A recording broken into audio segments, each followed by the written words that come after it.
big fight. A big fight indeed. It will be the King's Glory over here. But Ken is able to negate everything with the Hurricane Dance. Unfortunately, he will be shut down by Halcon. However, Leomon and Lunox will get the revenge kills onto the Archive. And that is another win coming in from Resurgence. Look at Swan just chasing over here. He has the boost. He can go for it. And maybe, oh yes it is, a turret is down.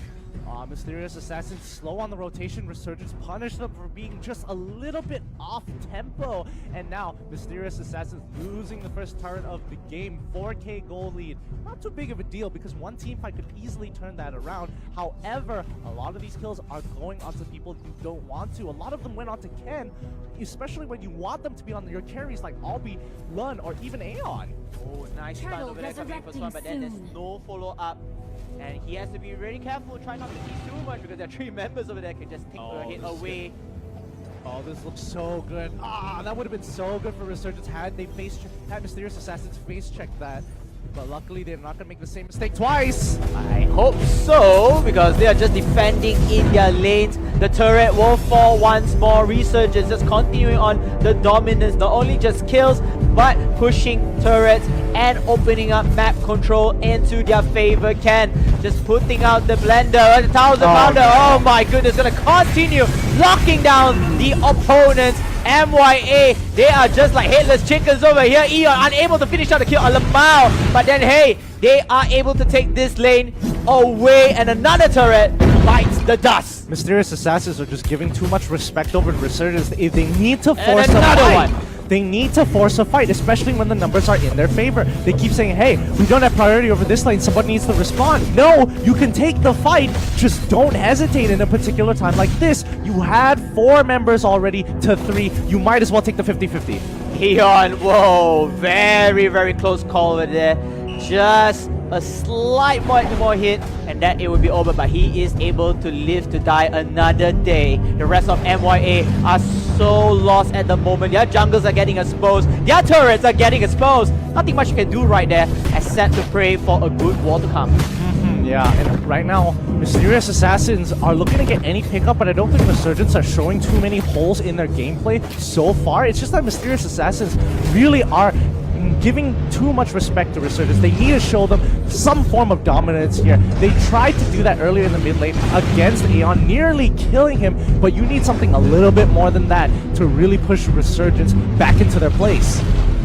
I'm not sure how you're going to push Resurgence back to the place, because at the moment the gold lead just continue to rise up like the stock market recently. But anyhow, it's not looking too good for the opposite team because Mysterious Assassins, look at this, turrets are just dropping down like flies. There is no contestant whatsoever. Oh, here's a pick! Comes here. No, it will be Valeric to fall down first. A good move coming in from MYA, but then can they continue on the stamina of skirmishes? No, they don't. Carry and Lunos will get a kill each. 2 for 1, not a great trade. Loon picking up the Blades of Despair, and that will be it because he's going to push from the top lane. It's going to be a great split push coming in from Resurgence. And after what looked to be an amazing oh no, they want more! Oof, what looked to be an amazing catch by Mysterious Assassins then turned sour, especially when they don't know their own capabilities here. Once those big ultimates are down, it gives a green light for Resurgence to go straight back in, and not to mention that they've got some really sick divers like Aeon, like Lund, so they have to give respect to at least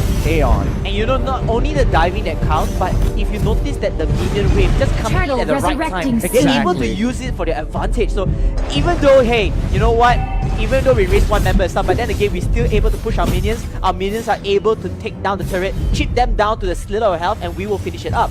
And this is going to be the next 3 minutes are going to be absolutely critical for Mysterious Assassins because Turtle is going to be down, and in the next 3 minutes or so, Lord is going to spawn on top of that. If they lose Lord, I think this game is going to be handed easily over to Resurgence unless they can make something happen here. I mean, Fatal 5-Way, you look at this, look at the level difference. The highest level in Mysterious Assassins is Kuching Gerbus Tamas level 9. Check out the highest level in Resurgence.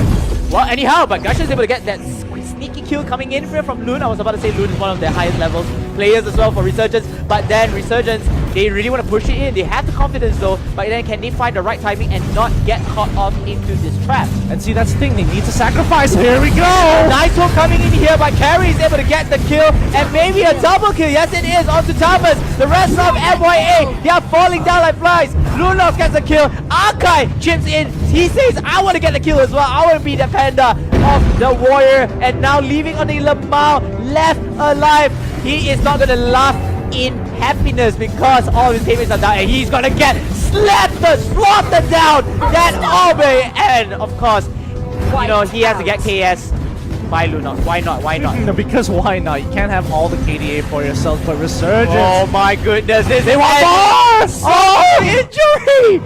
What? Oof. You know, if the Arkai did not use the Hurricane Dance, he would just get a kill already. Exactly. Oh, but this is going to be a clean sweep, 2-0 by Resurgence against Mysterious Assassins. I think they were very confident when they said that they wanted to make to push them down to the lowest KDA. I think they made their statement. They really made their statement. Let's just take a look onto the table on the stats. Look at Eon. Look at Obi. 0 deaths each. Yeah. Eon, 5 kills. 8 assists. I mean, that Lunox is just an auto machine gun all the way. Pretty much, and I think what went absolutely wrong here is losing in that early deaths. What happened is that they just died once.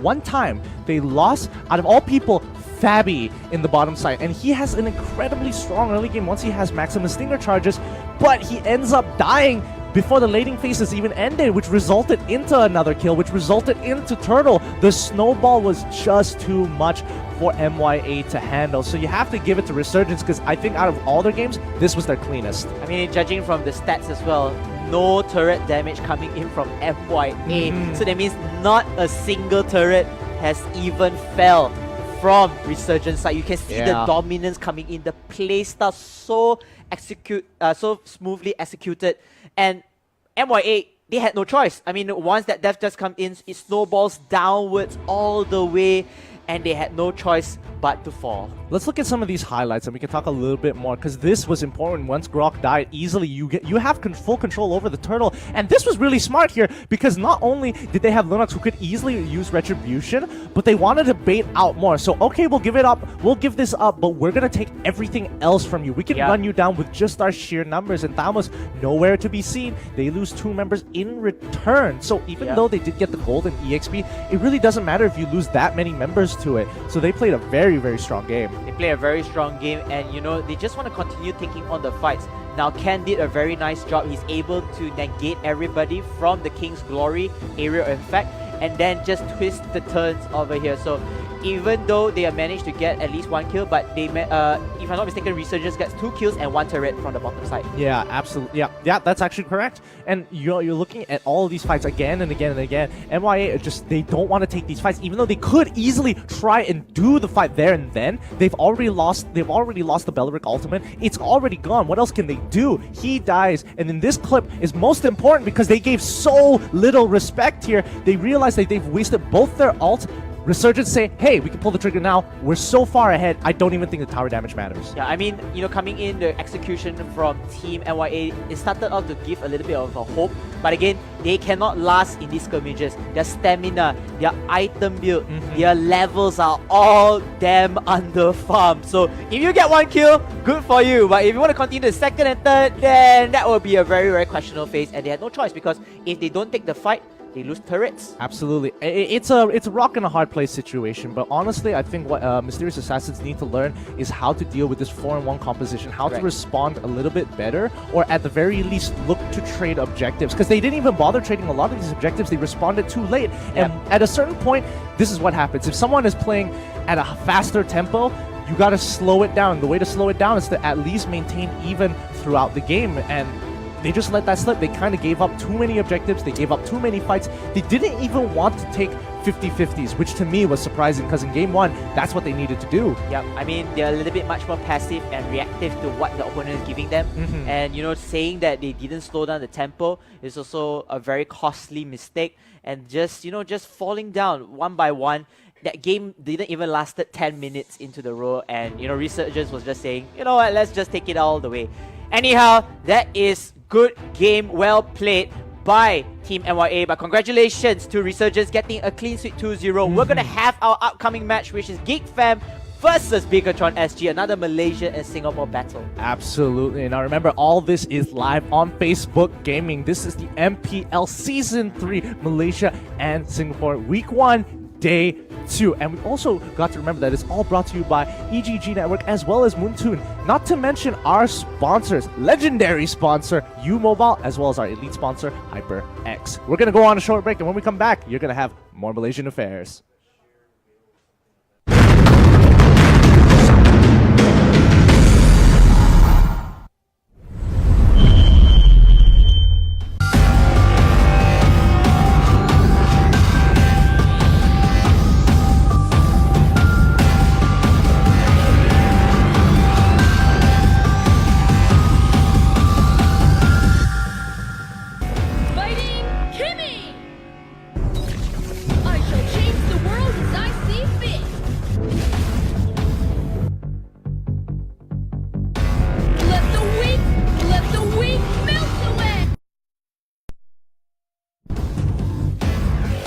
Legendary!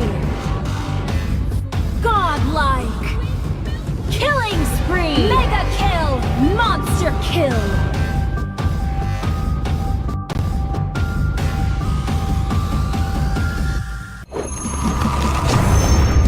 Download for free Mobile Legends Bang Bang.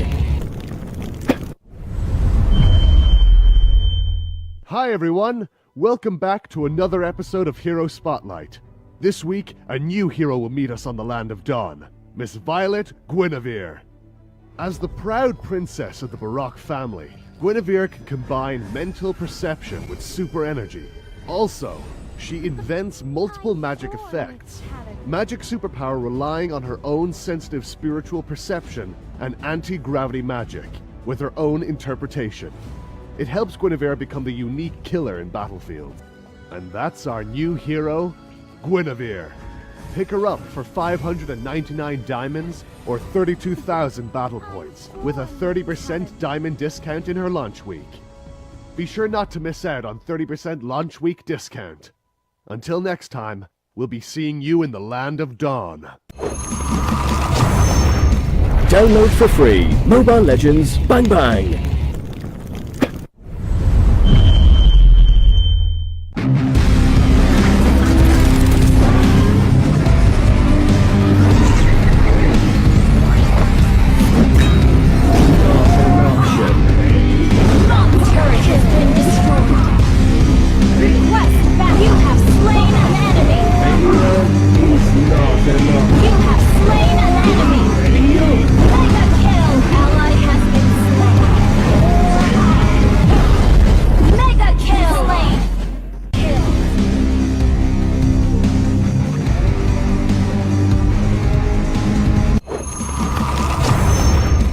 Download for free Mobile Legends Bang Bang.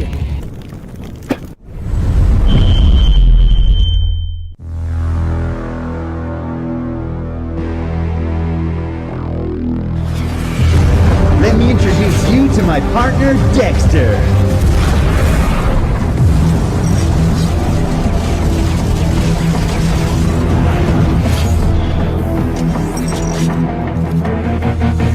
Let's go fight some enemies. Let me introduce you to my partner, Dexter. Let's get this started. Let's get this started. You have slain an enemy! Until you don't, Dexter, you get this started. You have slain an enemy! Let's get this started. Legendary! Double kill! Triple kill!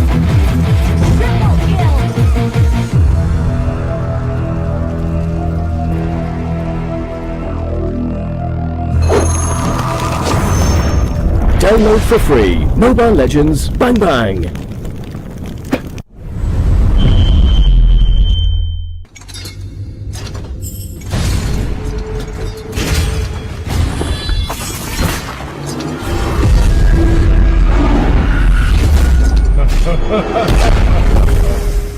The strongest legion.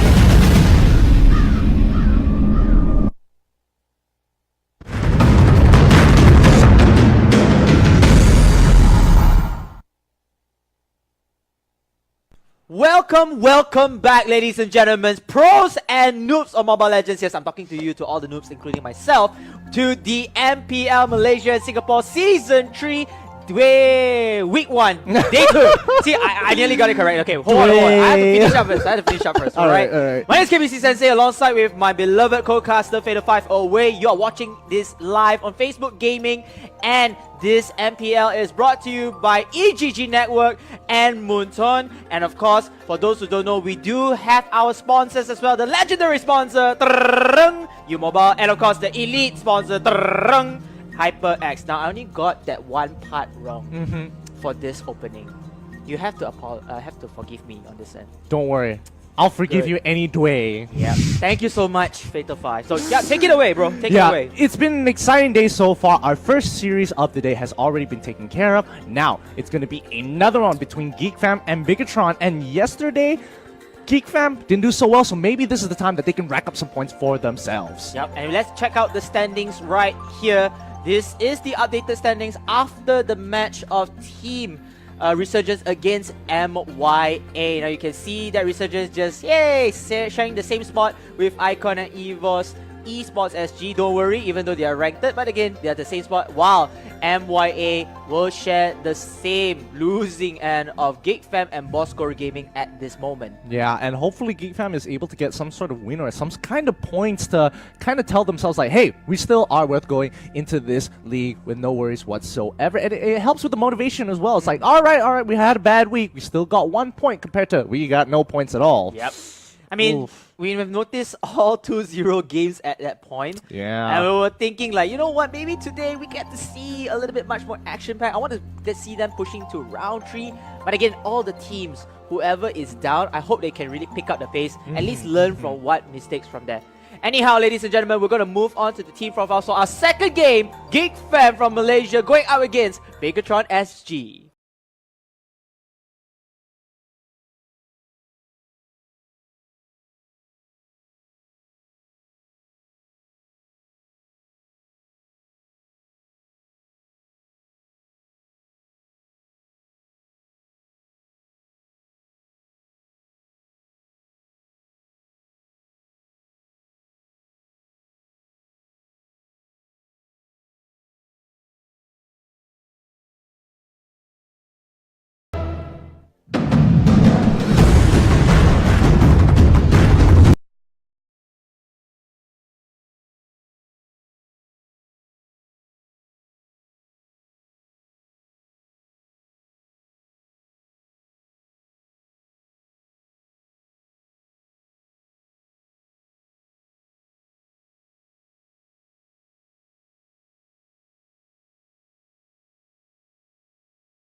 Your two teams coming into the game here. So, what do you think about these two teams going head-to-head against each other? Man, this is going to be another tough matchup. I mean, these two teams, Bigatron SG, they were so popular, were so dominant in Season 1. Season 2, regular season, were looking like a whole different team, was so bad in their games. They were playing some weird drafting, and the most important thing is they are outdated in that particular meta draft. But then they came back though, they came back storming into the playoffs. However, their playoffs also were a little bit short. Yeah. So I feel like both sides kind of have like their own stories a bit, but we'll see how about this game today. Yeah, well, honestly, I think considering how Bigatron have performed in other tournaments, that they are doing pretty well, and they're looking extremely solid as a team. I think you got to keep an eye out for some of their players because they are going to be very difficult to deal with. And speaking of featured players, let's have a look in the minds of some of these players and some of their favorite heroes.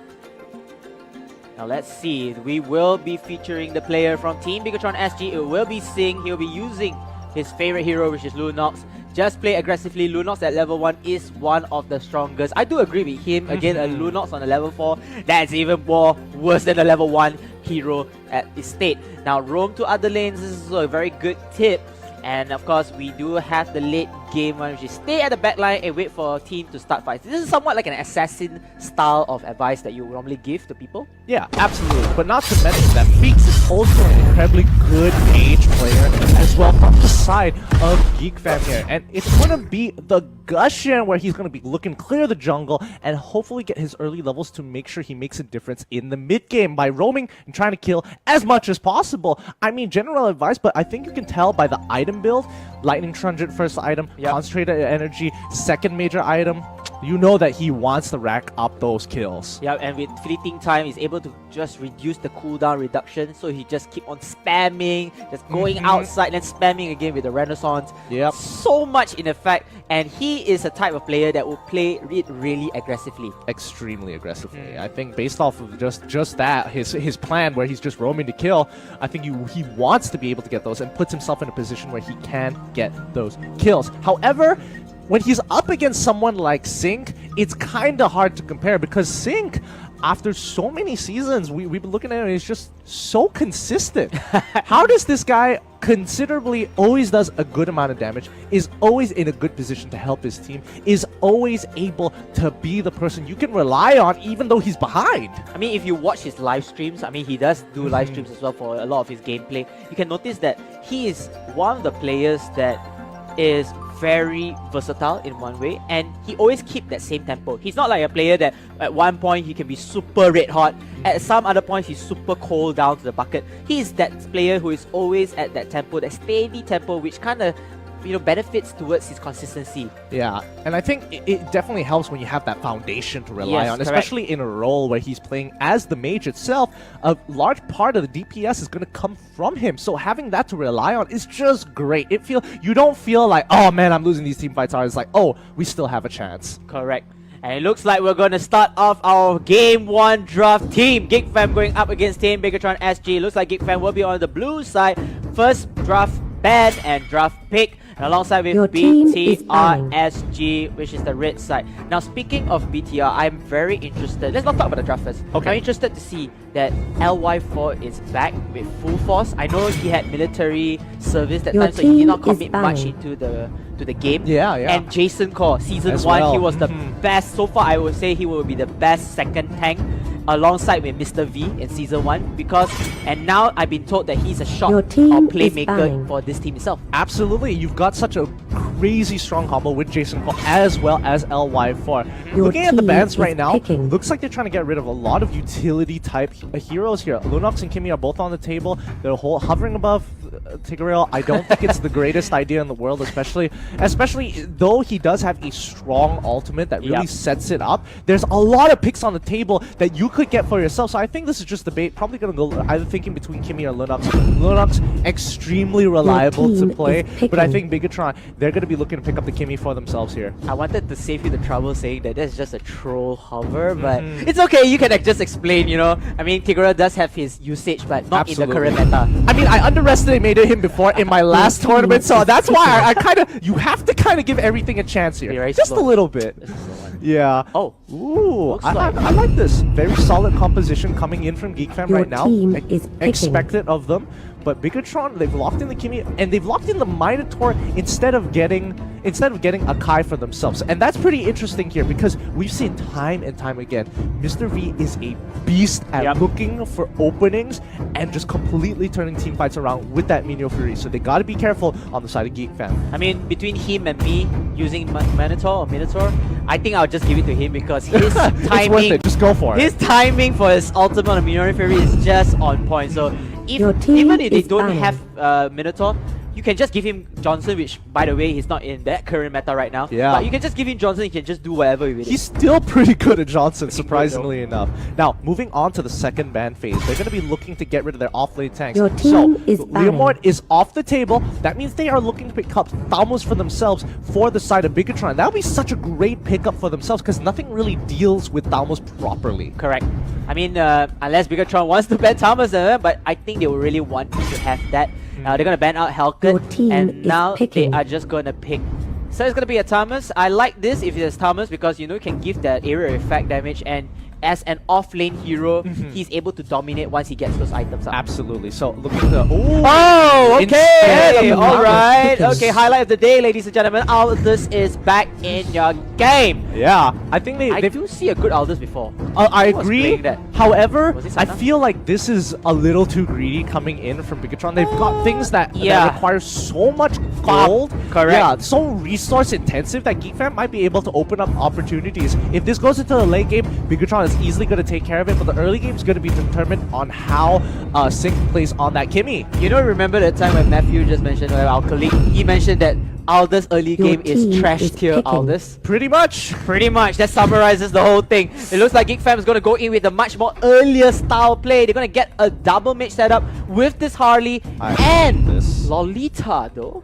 I hate this so much. Like, I honestly don't think they need the Harley. They could have picked Damos to actually go up Yeah. against the Aldius and just push him out of That's lane the thing. completely.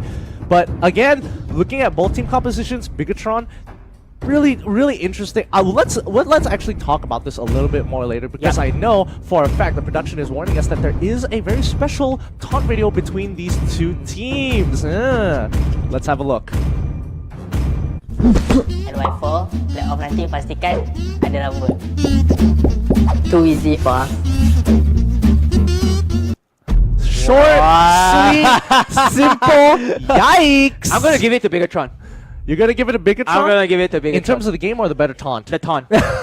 I mean, GeekFam to Bigatron to LY4, that is very standard. I mean, if you do military service, of course you have to cut your hair, you know, you have to keep it prim and proper. Is that why you don't see him in the upcoming, side standings here? Yeah, but again, Bigatron, enemy man, reaches the yeah, it's battlefield. so easy. I Smash mean, them. that was the best taunt so far, All right? troops By deployed. far, easy one-liner. Just drop it on him and be like, okay, bye. Okay, even I'm hashtag here." as well. Hashtag too easy for us. Ooh! If you wanted to, if you wanted to. Ooh, that's some serious Request shit that they're backup. throwing out. But yeah, now let's talk about the team compositions here. Bigatron have a very gold-intensive composition, but they do have the benefit of playing with Sync here, and that's what I'm expecting them to do. They're gonna try and funnel a little bit of gold into Sync, use his early game advantage to take control over the game. However, there are a lot of holes that they can get punished by, and GeekFam, they know that they want to punish it as soon as possible. Look at them, they're already invading because they know they have the better level ones. I just like how GeekFam just emulates the same playstyle of Bigatron SG. I always, somewhat hated this style because it just creates so much pressure if I'm the opposite team, but I love it. Oh, GeekFam is going to get the first blood, and Artsy is going to get a better against Sinks, Kimmy. And like I said, going back to that playstyle, having 3-man rotation into the opposite jungle is just pure Bigatron playing at this moment. Absolutely, but I love the way GeekFam did it because they understood Aldius can't do anything. Their mid lane can't do enough when I got a Lolita so early on. Let's fight. Bring on whatever you have to give. I mean, I was about to spit water onto you during that time because you did say that Aldous, but yes, it is true. Aldous is very trash in the early stages of the game. Yeah, he needs the stack. He needs to get those sweet souls before he's doing that one punch 2k hits off the bat. But let's just see how they want to play this out, because now Bigatron kind of in a position where they don't have any control over their Turtle jungle. resurrecting Oh, Jason. soon. Oh, I love it, Jason! You're in a lot of trouble when that Dominus is gonna try to slice you down. Yes, he does! Goodbye, Jason. Sleep tight. We'll see you later in the next 8 seconds. And every time they kill Jason Claw, it adds another minute onto his clock of how slow he's going to be coming into the game. Now they want to go for Turtle, but they don't have enough members. This is going to be tough. Turtle contestant coming in right on track. GeekFam, they have so many people already. Even though if they don't get the Turtle, they are able to get the kills. Yes, they can get the Turtle. Yes, they get the kills. A 2k for a Turtle as well. That is just more profits that you can count on. Absolutely. GeekFam played that fight perfectly, especially Zorn, who was waiting for Mr. V to charge up that Rage Meter. The moment it popped, he quickly launches his Hurricane. That's making sure he doesn't even get the opportunity to use that Minion Fury. Wow, I mean, the playstyle coming from GeekFam at this moment, at this early stage, is so much better than yesterday's gameplay. Oh yeah, absolutely. Like, something has just changed. Switch. I think that's like an on and off switch. Yeah, and they're playing like a different team, and they understand how to punish this composition coming in for Bigatron. They're not even going to let him take the buff. They're hurting them every way possible. Sana can't do anything. Looks like Aldous just come in, but is this Aldous even is feeded in well? It looks like Lunos will kill off this Aldous, and maybe more to come. Mewing Fury comes in the right time though. Mr. V is able to turn things around, and maybe to chase down more. Carrie's gonna get a kill. Sing still chasing down for Jam. Jam's gonna run away with the Lolita, and he is unable to do so. A good call called Mr. V. Like I said, if it was a choice between me and him, just give him the Minotaur. Absolutely, and so much disrespect coming in. Hey. Not enough to talk to the second time. Don't hold your horses there. But Geek Fam definitely, they found a good fight. They got a good catch. I think they should have just kept their eyes on Minotaur the entire time, because Mr. V can change. Remember that Mino Fury can instantly turn the tides of the fight. And Geek Fam could have completely disengaged. They didn't have to go for any of these chases, but instead they greeted out and they got punished for it. That overextension might have just cost them that early lead. Or if not, if you want to shut down the Minotaur first, I mean, that could just stay Turtle on for your resurrecting advantage. soon. But that one Mino Fury just comes in at the right moment. Oh, Looks like it's gonna be that's dirty. another massacre coming in from Lunox and Arkai. This combo wombo duo is just too much, and an instant execution coming in again towards Bigatron's death. Yeah, and Bigatron kind of, they should be taking a lot safer paths now that this is happening. This is like the third time it's happening already. They should start to adapt to it. They should be very careful when they are face-checking rushes from here on out, but it looks like they know that they can't contest the top side of the map, so they are going to trade an objective. And this is what MYA needed to do last game. Yep. You can't contest something, look for somewhere else on the map to get some gold. Correct. I mean, exploit, get an eye for an eye, but instead you give two eyes. I mean, even if you lose a finger for an eye, that's still pretty good. Yeah, it's still good. Wait, hold on. I'd rather lose a finger than an eye. Get it? I don't want to get blind. Yeah, but you know, lose a pinky for an eye. No, I mean, it's a bad trade, but at least you're making them lose something. Eventually, you'll work up to the eye. You'll work up towards the eye. Right, But guys, till then, we're living in 2019. Gideon is living in 2019, guys. We can get a bionicle eye anytime soon. But anyhow, ladies and gentlemen, you can see that Bigatron, they are still in this game. They are still in this game. It's just that, again, 4 heroes that you need to farm up. Sorry, making 3. You need to really make out or get the items for these particular heroes. If not, they're gonna be very hard to deal damage. I think what people have to understand is that the early game is all about these smaller skirmishes. They don't want to get team wiped just yet, because if they do sacrifice a team wipe, that's going to mean that they're going to lose an objective of some sort, especially for the first 5 minutes of the game. After the 5-minute mark is where it gets interesting, because you can look for complete team wipes left at any point in time. And you can see Zorn, he's being really aggressive here, but he doesn't want to die because he will lose so much more if he dies right here, right now. I mean, 4 members over there, he's trying to kind of test his luck, and he's able to juke out really well. But then, Zorn, and of course, Ozzy, they are able to do such a great combo.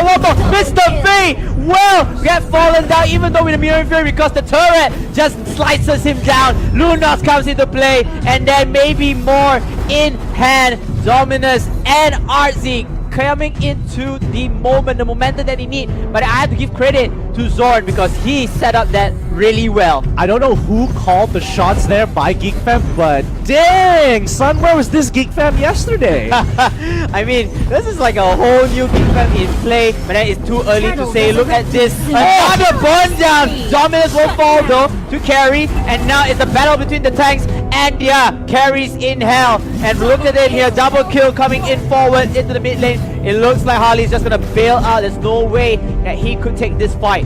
A little bit greedy coming in from Dominus. I don't think he needed to force that at all, but I mean, he still got the kill. I honestly think he should have left out because Turtle was spawning. This gives a lot of pressure over to Bigatron to hopefully catch up. I mean, Zorn right there, I mean, he's been juking left and right at the early start on the middle lane, and now he's able to juke left and right as well, but I don't think he should kind of test or, you know, test the waters too deeply. Yeah, not yet. Not that frequent. Not that frequent. I feel like it's gonna be tough. Anyhow, Jason calls Aldous, and let's battle. Let's favorite wait, weapon. Can we jump over to Aldius when he gets to a minion wave? Let's look at Aldous. I want to see how much damage he has. We can't check how many stacks he has per se. Yep. But we can kind of tell based on how much damage he's dealing Based where on the he's HP. at. Exactly. Yep. But right now, he's died so many times. We have no idea how much damage this guy does just yet. Oh, there it is. And 1.4. That's not all right. Bad. Yeah, it's not decent yet, Yeah, but it's not bad. It's not threatening just Yes, yet. It correct. still takes 2 and 3. You need to get hit by it 2 or 3 times before you go down, especially if you're a tank, twice if you are the backline, but one punch, oh god. Oh, Sana getting stuck over there. Lunox coming in with the right play, able to get the kill. Jeb is just defending, using the shield against the projectiles of Carry. And this is why maybe perhaps they take in Lolita, because just to negate the effects of the projectiles coming in from Bigatron, because you have Kimi who's shooting out projectiles, you have Carry shooting out projectiles. So that's actually a good choice coming in. But I want to see Jeb landing down those stuns very fast. I think you really have to give a lot of respect to how Jeps is playing it, because he's going out of his way to block and body block it with the shield to make sure Sync doesn't do enough damage in so many of these fights. And even though you're thinking, oh hey, I'm saying I can do so much damage, it's negated. A lot of his DPS is negated so hard by too easy for Jeps. And Zoran just follows up so well. Zorn follows up really, really well, able to, just come in at the right time using the Hurricane Dance. So a lot of these executions play it really well Lord by resurrecting Geek Fam. soon. And again, this Geek Fam is totally way different than yesterday's Geek Fam. Yesterday's Geek Fam was pretty much lost, uncoordinated. Today, however, if they are using what might, or just talking with one another, I have to give credits to their communication at this point. Absolutely. And Sana, they are going for this big engage. They want to force this fight. Ooh. That's a flicker and an ultimate coming in from Beleric, but they want more! It looks like Mr. V is going to catch one though, but Jet V is able to fall down here. Zorn coming in, and finally we get to see the stun coming in from Jet. Lolita, Lolly getting the kill with Fix, and a double kill comes in for Artsy. And this is it. This is the opening that they need. They're going to push this forward, because I bet this Aldous, he's still not fully farmed yet. Nope, definitely not fully farmed at all. They're going to be taking Oh, away nice the pause over inhibitor. there. They're going to take one more inhibitor that they don't have enough members. They are looking to Oh end this my game. goodness, Jason, what are you doing? You can't fight us anymore. And that is it. Geek Fam, give them a round of applause, ladies and gentlemen. That fight seals the deal. Round 1 goes to Malaysia. What happened? When did Geek Fam evolve? When did they become I have this no idea. crazy? I mean, a lot of their plays, you can tell in that last fight itself, Bigatron understood that they needed to take a fight, take a 50-50 to deny them Lord. They needed Lord as much as possible, and they tried to force the fight 2 times. Big ults, all wasted, and that just gave a huge green light for Geek Fam to come running through with the Claude, running through with Dominus and Feeks to just clean up the rest of that fight. Beautiful, beautiful play coming in I for Geek just Fam. feel like if Bigatron were to choose a different hero, let's just say, maybe take out Kimi or take out Aldous, and then just replace with much versatile hero that could sustain in the earlier stages. I think Bigatron could win. Because right now, all the 3 heroes that they have, Carry, Kimi, and Aldous, they really need a lot of fun. They need a lot of items into that power spike. Yeah, they're really They're getting shut resource down. heavy. They're getting shut down. They're getting killed. Jason was so unfortunate that he had that solo lane. He wanted to go and push into his jungle. Dead. Instantly. And I think, honestly, the way Geek Fam played this was incredibly genius. Let's look at some of the replays and highlights, and that will probably show you a that was good the one. idea. So this was the one where they caught out Jason Cole. But Wow. remember, even before this, in their level 1, they stopped them from getting big ticket items, big ticket buffs that they needed to make sure that Kimi can continuously sustain into the lane, help push it as much as possible. They took away that early buff, they took away the initial camp, denying level 2, and even though Kimi hit level 2, you have to remember that Lolita, just that shield alone, Yep. she didn't even up the stun, she took the shield first to make sure Kimi was absolutely useless in those early invades. This highlight was somewhat, it's just individual play or, just the right moment. Mr. V again. Oh, no, they going in clutch. I mean, I like this type. I like this moment and stuff. But then again, Yeah. after that, when they notice that the Minotaur has his rage meter field, they just went in and just stun up. Like, look at this. Look at this moment. At this moment, you thought that Minotaur Fury, Minotaur Fury just came in, but at the moment you think that, wait a minute, am I under my enemy's turret? I just get melted instantly. Yeah, I have to agree. A lot of these times, Bigatron, I can't say that Bigatron didn't try to make the right moves here and there. I just think Geek Fam played this so much better. And this is a prime example where it's not, I'm not playing off of your mistakes. Maybe towards the mid game it was mistakes, but I'm playing because I know exactly what your composition can do and I know where to punish it. And this was just a slow dissection of their team composition and it was played beautifully.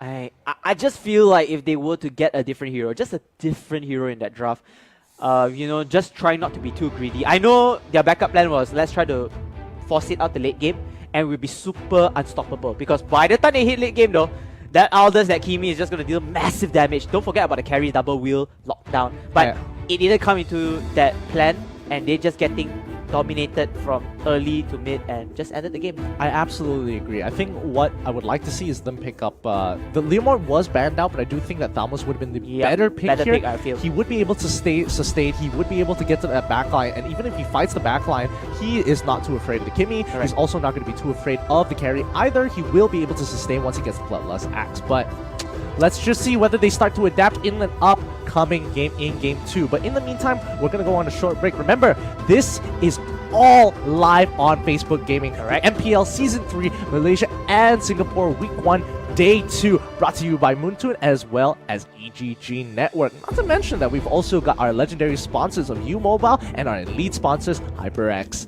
We're going to see you in a little bit. Woo! You gotta take a breather right now. We're gonna see you later a bit. So do stay tuned after this break.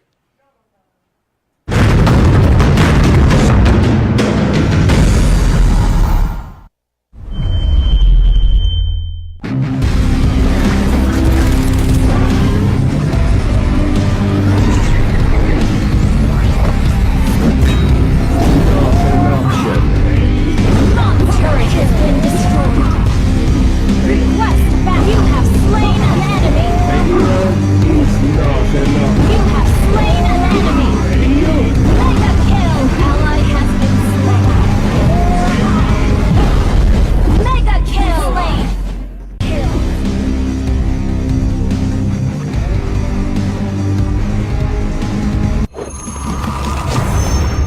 Download for free. Mobile Legends Bang Bang.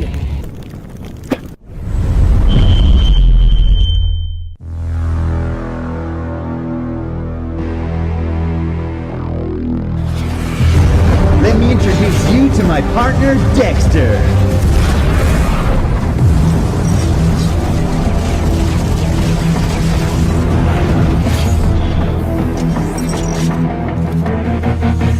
Let's go fight some enemies. Let me introduce you to my partner, Dexter. Let's get this started. Let's get this started. You have slain an enemy. Dexter, you can get this started. You have slain an enemy. Let's get this started. Legendary. Double kill. Triple kill.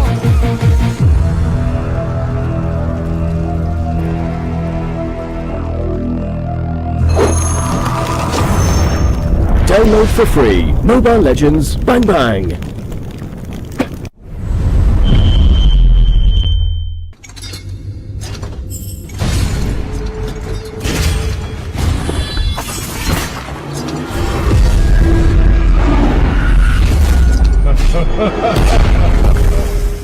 The strongest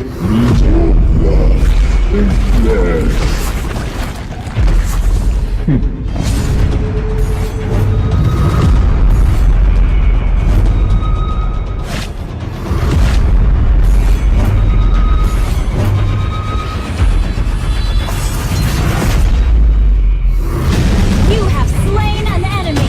Monster kill. Double kill.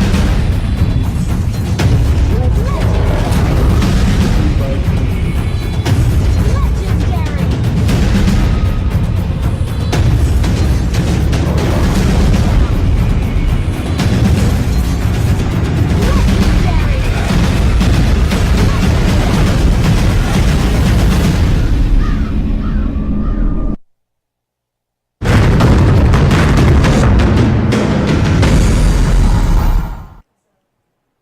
Hey, welcome back everybody! Live on Facebook, this is the Malaysian and Singapore MPL Season 3, brought to you by EGG Network as well as Moontoon. Not to mention our sponsors, legendary sponsors. Yes. Gotta mention that. Finally.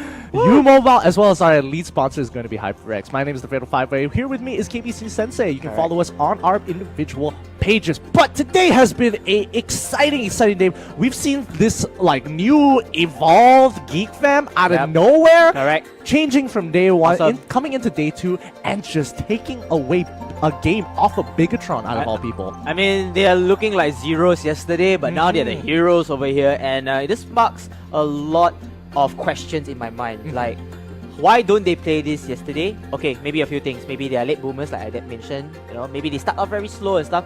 But today, this Geek Fam is so surreal. Yeah. I want to say that, you know, Bigatron, they're looking like a strong team. But at the moment with whatever they're doing, the drafts and stuff, I feel like they had to be a little bit more careful to this Geek Fam. Oh yeah, absolutely. I definitely think that they especially for Bigatron, they took a really greedy composition. Correct. And Geek Fam, they punished them so hard in the early stages of the game, and it really paid off later on because it slowly snowballed into a lead, and then it slowly snowballed into a very dire call from Bigatron because they knew that was make it or break. If we don't win this next fight, it's over anyway. Yep. So Geek Fam looking great. Can they keep up this consistency? Will Bigatron maybe change up their draft and hopefully adapt to this interestingly new Geek Fam? Maybe they'll give them more respect. Who knows? So. I mean, you know, since the game one, you know, you're just getting slaughtered left and right. It's a good time to kind of wake up your eyes and go in with a new leaf. It looks like it's Your gonna be team game is 2, done. ladies and gentlemen. The drafts will start right now. You can see that Bigatron, they are in the blue side while Geek Fam on the red side. Yep, and it looks like it's going to be the same couple of bans. Cho's going to get banned out, and I'm expecting Harith. Okay, Claude is still on the table. I don't think Bigatron naturally, surprisingly enough, I don't see Bigatron pick up Claude that much. I think Wi-Fi is just very comfortable on the carries, the Muskovs, the Yishinshin, so on and so forth. He plays it at a high level and he's very comfortable with it.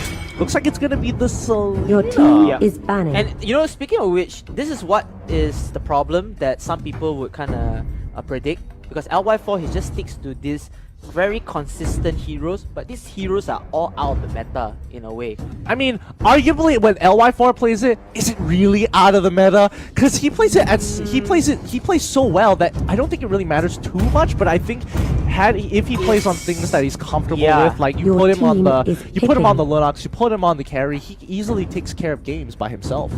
I mean, it's good as well to kind of experiment different marksmen. I mean, if you want to be a one-trick pony, like, you know, just want to become a marksman all Your the way, team by all means is go ahead, picking. but learn more marksmen in your hero pool, and I think that would be a good advice you want to give it to him.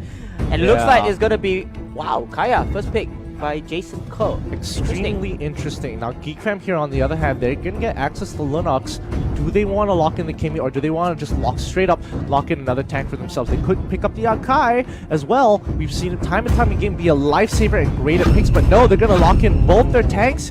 Your Both their team carries is here. picking. Bigatron, they can lock in their Akai, they can lock in their offlane if they want to, and then just start banning out tanks. Yep, I think this is a very huge move coming in from Geek Fam. They say, you know what, we're going to put out our firepower first, let's not think of sustainability. And it looks like they're going to go Your in team with is the picking. support tank in Minotaur, and of course the Gushen of the ADC side. Your team I think is Mr. V is banning. extremely comfortable on the minor source. Yep. Giving it to him, it's not like, oh no, why didn't they pick a Kai? It's more of, hey, we're talking about Mr. V here. Yeah, Mr. V's Minotaur. Yeah, by like, the way. calm down, calm down. Now, going into the second ban phase, they're going to get rid of the Your team Harley is here. banning. Very interesting. I don't think it's necessary, They but already have their mage though. Why do they need to ban another one? true. I think it's too greedy of a composition here, unless they're just trying to, alright, we ban out Harley, we're just going to open up the map a little bit, open up the pool a little bit more so that you can decide on what exactly Your you want to bring team to the is table. picking. I like this. They ban out Leomod. They can go in for Thamus if they want to.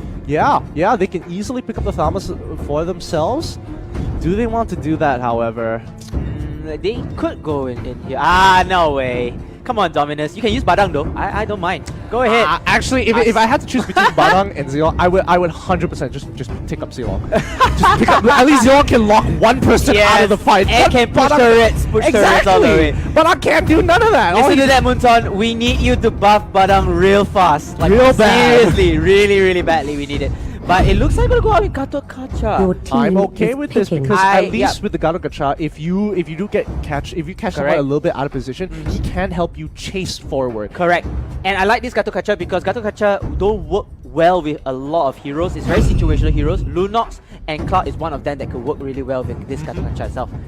Oh, again, I mean, they're carry. hovering over it. Do they really want to pick into it? I feel like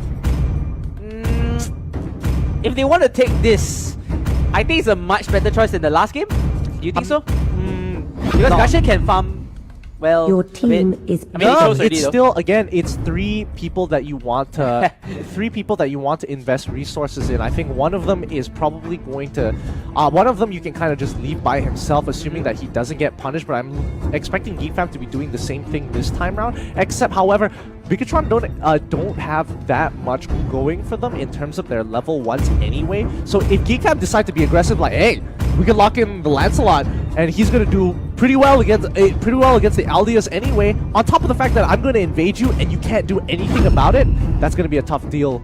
Oh, Hayabusa. Okay, you know what? This Aldous, he has to be super duper more careful because this Hayabusa can just melt him down anytime. If they're going to take the off lane solo 1 versus 1, it's an instant win in the early to mid game for this Hayabusa.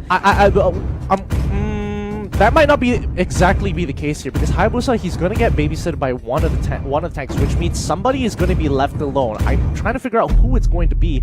I'm certain that it's going to be Clock because he has an escape mechanic, but we'll see how they distribute the lanes, and then I'll give you a little bit more insight on that. Definitely. Ladies and gentlemen, will GeekFam take this clean 2-0, or Bigatron will force game 3? We'll have to find out about this in a very, very short while. Again, if you guys are watching us, make sure to leave your comments down there. Please don't hashtag claim. It doesn't work in the claims for Mobile Legends. Please don't do it. Please don't do it. I already seen at least 10,000 comments of hashtag claim. It don't work, ladies and gentlemen. It don't work. It don't work. It ain't working, yo. Oh boy. But yeah, now the game is starting. Let's see the lane distributions. It looks like an early Akai is going to be sitting around with the Linux here. So Hayabusa is going to be by himself. So you're going to say that this is a off-lane Hayabusa solo 1 versus 1? Predictions. Tuck, 3. Yeah. 1. Okay. Yeah. I would have to say arguably yes, because they do want to put GeekFam want to punish the Aldeas as much as possible. If you have 2 people in the lane, there's nothing they can do here. And now you can see GeekFam, they're doing the exact same thing. Punish them as much as they can. Take away their buffs, get the early levels as much as possible. But Zorn might be going down here.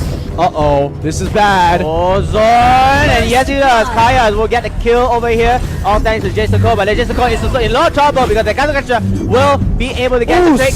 Sing though! Sing, you gotta run away! You are not in sync! And no, unfortunately, just say, you know what? Gato Gacha, pachang, you're dead. I'm actually really upset because number one, too easy for Jeps got both of those kills. And that sucks considering that Dominus was there and Arts was also there, and none of them could just take in that one more tick of damage to at least take 1 kill for themselves. But on the opposite side of the map, you see Feeks. He knows that he's gonna be like, oh, all right, I'm not gonna get any support from my team, no problems. I'm just gonna be really, really slippery.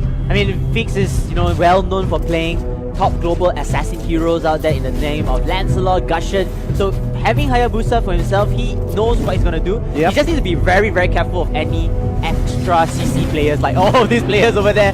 Oh, Mr. V. I mean, if I see Mr. V, that bull just charging in front of me, I'm just gonna run away. Absolutely, especially when you see a big name like that, it's gonna be tough. Let's double check their items as of right now. Turtle is coming up right now, but let's see where the gold distribution has been given to. Oh, a lot of gold has been funneled. 1.2k, consider a considerable amount of gold, but not enough to have like a full item ahead of your opponents. Yep, GeekFam continue on with the turtle. I think this is not looking good. There's gonna be a contest over here. Mr. V just waiting for the rage bar to charge up. Sync He is does gonna have hit level 4 there, but then Divine Judgment is able to kill over here, and Sync will kill off first member over here, and a nice coming play of the Mirror Fury. But then Gato Kancha comes in as well, and Lunox will shut down one of the members. Cloud comes here as well again another time. LY4 playing that Aldous. Is he farming now? Oh! Take down Hayabusa and a Gato Kancha before falling down to Cloud, and maybe more. Oh yes, he does. The burning effect in this fight. Oh, that was such a great fight. So that was a 2 for 2, is it? Or 3 for 2. I can't brain. But wait, who took the turtle? I'm not too sure. I missed out all the action though. Yeah, but it was a really good fight from both sides. Bigatron had their times where they were looking like they were about to win the fight, but Geek Fam coming back hard with Arts, being able to pick up quite a few kills for himself, and that really just turned the tides of the fight. Wow, I mean, this game. This game just evolved into the next level play. I mean, BTR, they have so much you can. Oh, Divine Judgment with the flicker. Zon say, nah, you're not gonna catch me this time around. I'm just gonna fly, Birdman, just go away. Yeah, not gonna be as easy as he thinks it's going to be, considering that Hurricane Dance is just such a great tool to disengage.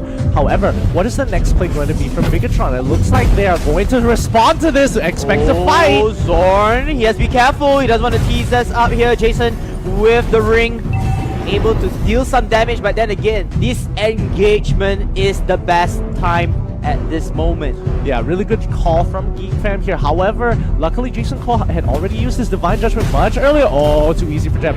He is in a bad position. He's just gotta stay low, lay low, wait for it. He could change. Oh no, looks like he's caught out. He's gonna jump. Avatar in the sky is going straight through. Oh, here comes the fight though. Geek Fam has the upper advantage. Zorn is able to stop down Mr. V's Minotaur.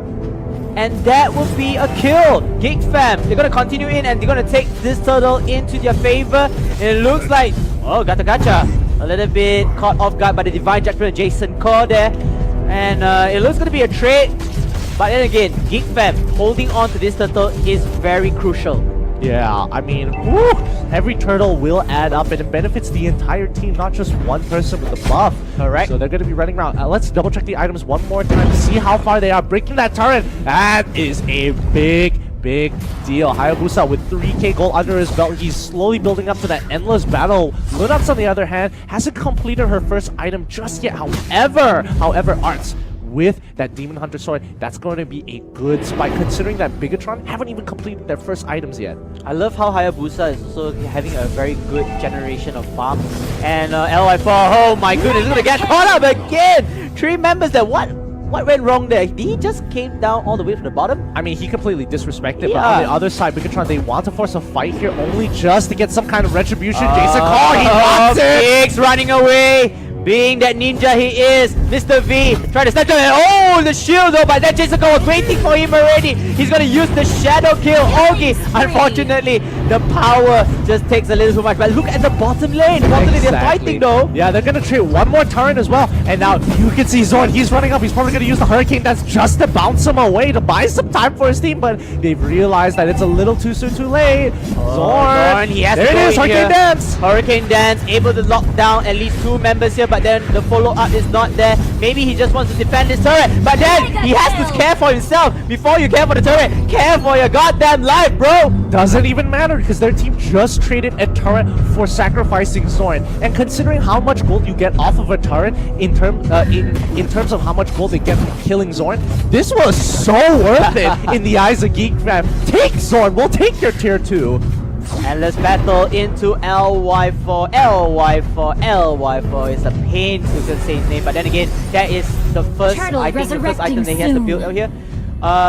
He performed pretty okay, bringing up the Warrior's Boot, so that's going to increase a little bit of damage coming into play. We need to see the HP counter first when he lands onto the minion. Then we can tell, you know, how much pain that he packs into that punch. Oh yeah, absolutely. But Turtle has been slain and taken away. By Geek Fam. Yeah, Geek Fam are in quite a bit of control, but however, Bigatron, they're looking for just one really good fight, which they're struggling to find. Oh, Mr. V, he has the he could pop it right now. He got stunned though. He got stunned down there, and Lunos just say, you know what? Let's not waste any more. You got stunned. We're gonna kill you off. And that combo wombo with the tank and ADC just works so well. Another kill comes into the favor of Geek Fam. Artsy just a fall back over there, just gonna take the turret again, playing to the objectives. Works really well for Team Geek Fam. Absolutely. And just look, Hayabusa is just taking the entire bottom jungle away. He's gonna be pushing every single lane, and they want more. Jason Jason the Birdman has become barbecue chicken alert, ladies and gentlemen. Barbecue chicken alert is the keyword here, because it is finally done, and Hayabusa is just free farming, like you said.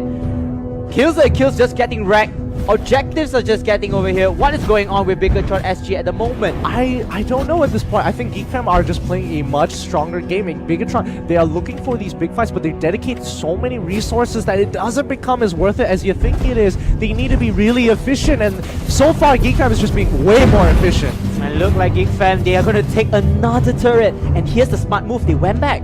They don't over-aggressively push. Yeah, and they're just waiting for when the waves start pushing back in and get Hayabusa on their push, and then they have to respond to Hayabusa. If not, how are they going to deal with him?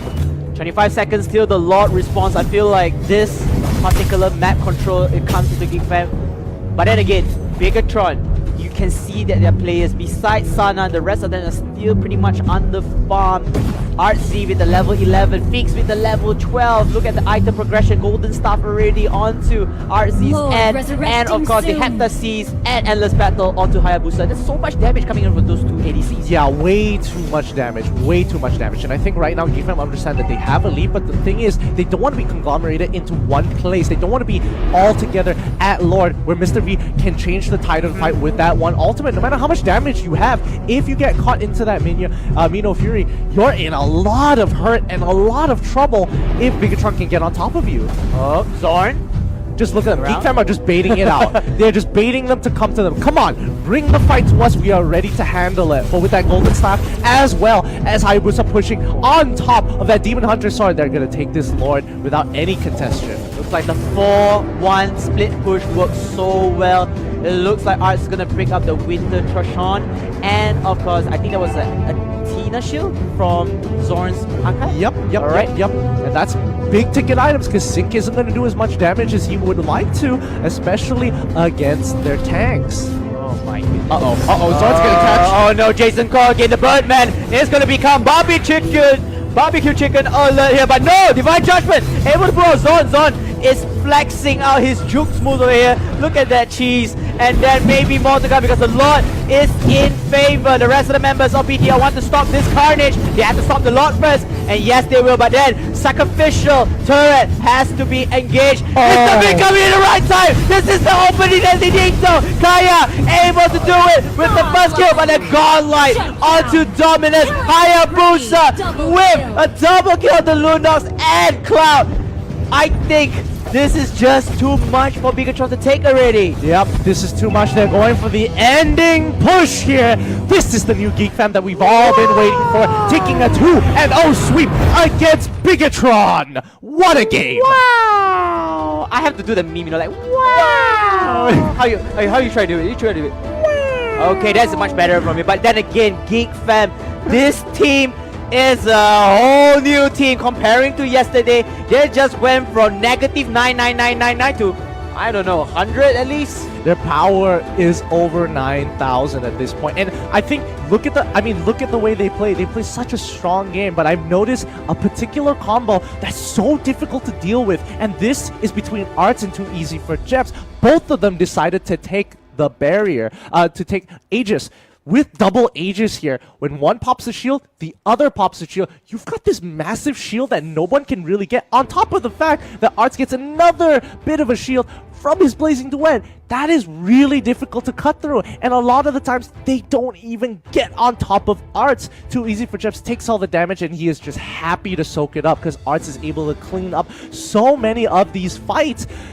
And it was just an incredible game, an incredible show from GeekFam.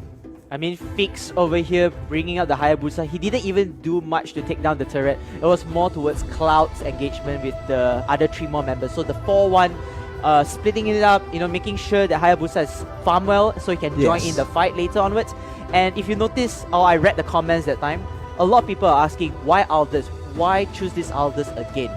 Well, I think they were just very confident that LY4 was able to eventually carry on this hero in particular. I mean, you kind of have to look at BTR's track record. Yep. They played greedy comps before. They've gotten away with it. And out of all teams, considering what they were up against, especially in day 1, where you saw GeekFam's performance not being too well, correct, I don't think anybody was really expecting that, yeah. Correct. Just look at the track records.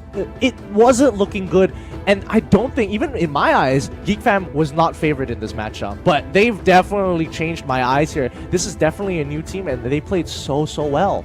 mean, like again, why Aldous? Maybe you can just try somebody else. And I mean, there's so many heroes over there. Not to mention that, if I'm not mistaken, in Season 2, I think Bigatron were the ones who used Aldous the first time in Season 2 itself, when he was recently released and, you know, everyone get to use him. They were the first to try out. And they were somewhat like the meta trendsetters, even though it didn't work out. So they continue on with this trend in Season 3.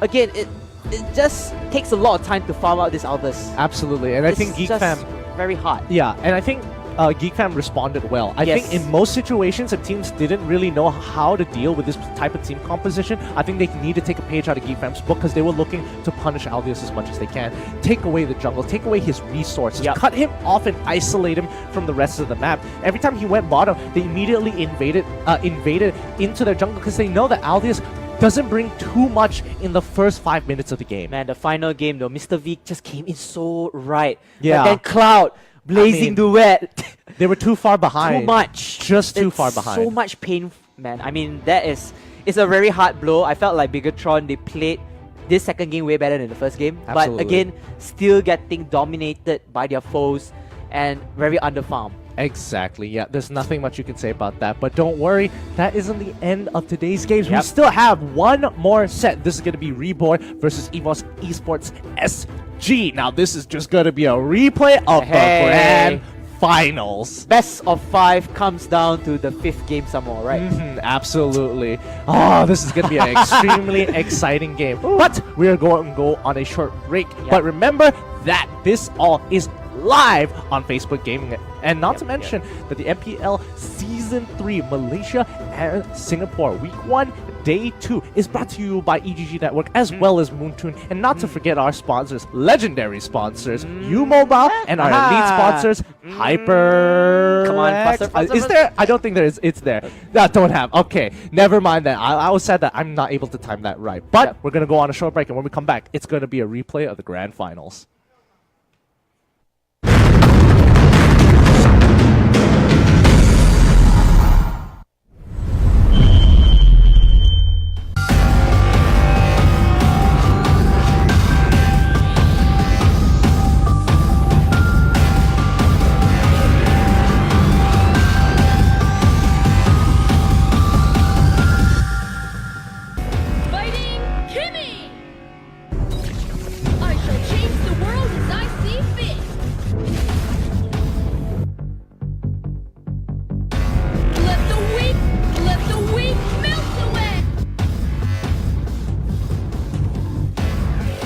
Legendary!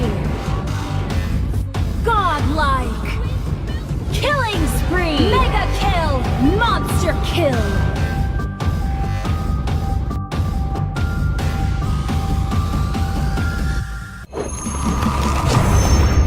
Download for free. Mobile Legends Bang Bang. Hi everyone! Welcome back to another episode of Hero Spotlight. This week, a new hero will meet us on the Land of Dawn, Miss Violet Guinevere. As the proud princess of the Baroque family, Guinevere can combine mental perception with super energy. Also, she invents multiple magic effects. Magic superpower relying on her own sensitive spiritual perception and anti-gravity magic, with her own interpretation.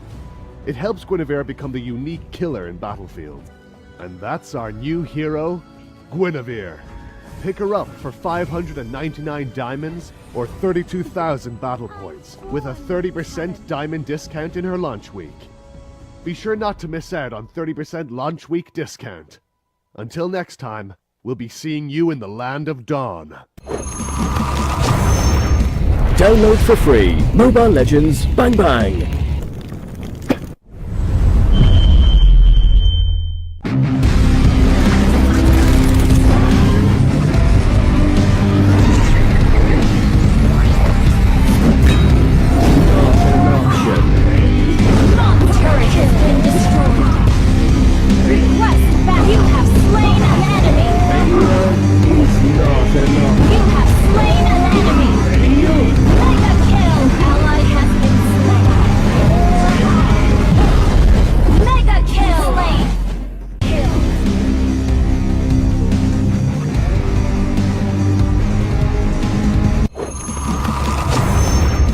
Download for free. Mobile Legends Bang Bang.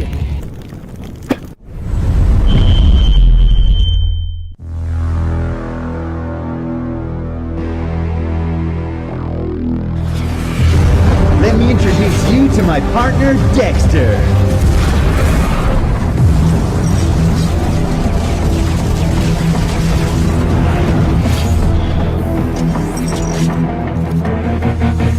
Let's go fight some enemies. Let me introduce you to my partner, Dexter. Let's get this started. Let's get this started. You have slain an enemy. Until you don't, Dexter, you can get this started. You have slain an enemy. Let's get this started. Legendary. Double kill. Triple kill.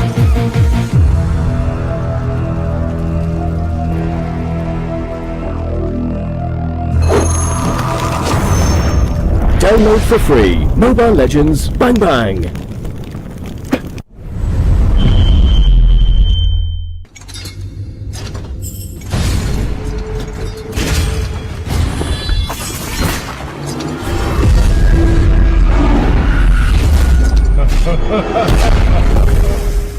The strongest legion.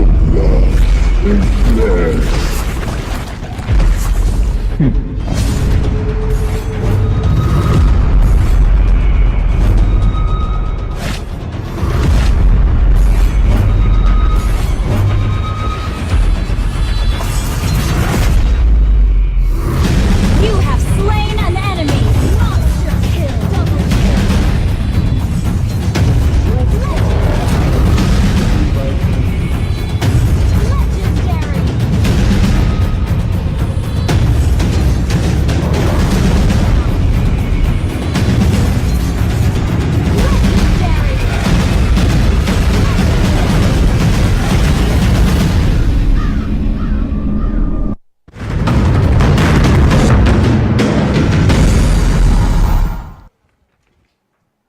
Welcome back, ladies and gentlemen, pros and noobs of Mobile Legends. Yes, I'm looking at you. You're the pro, I'm the noob. And welcome back to MPL Malaysia and Singapore Season 3. And of course, my name is KBC Sensei, the noob, and Fatal 5-Way, the pro, or the legendary, or whatever it is. But anyhow, we are live on Facebook Gaming, and I'll leave my partner here to say the rest. Because I forgot my opening already. We Yeah, are okay. live here on Facebook Gaming, MPL Season 3 of the Malaysian Singapore affair that's been going on all day, all week. Today at week 1, day 2, not to mention our legendary sponsor, U-Mobile, as well as our elite sponsor, HyperX. And all this brought to you by EGG Network and as well as Moontoon. Oh, thank you, man. I nearly forgot our opener every single time. You know, we have to make a bet. Whoever screws up the opening, then we have to treat that person something to drink.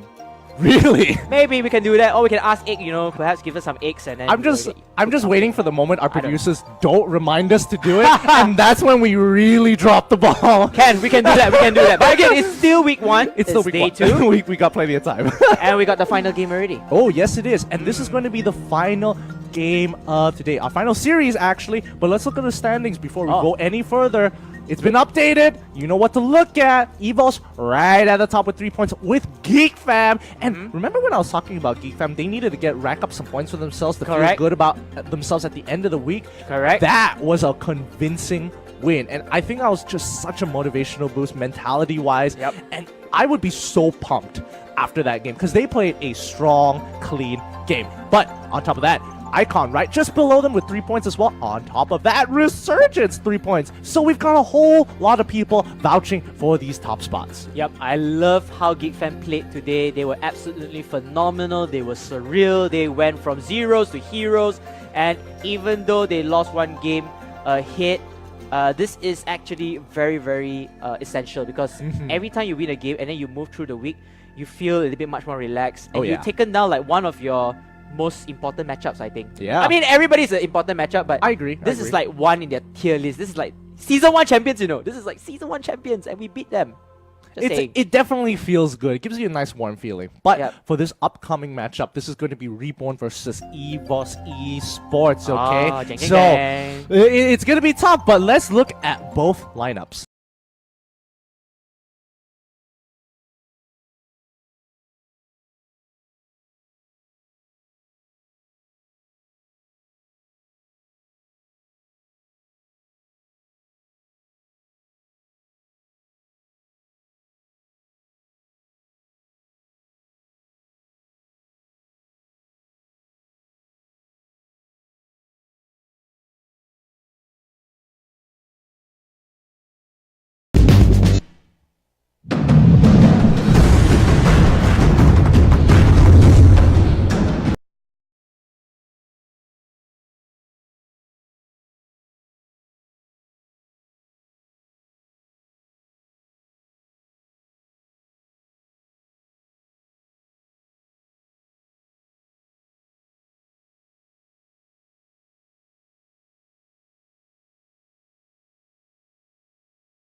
was a very, very hot lineup coming in from Reborn and EVOS Esports SG.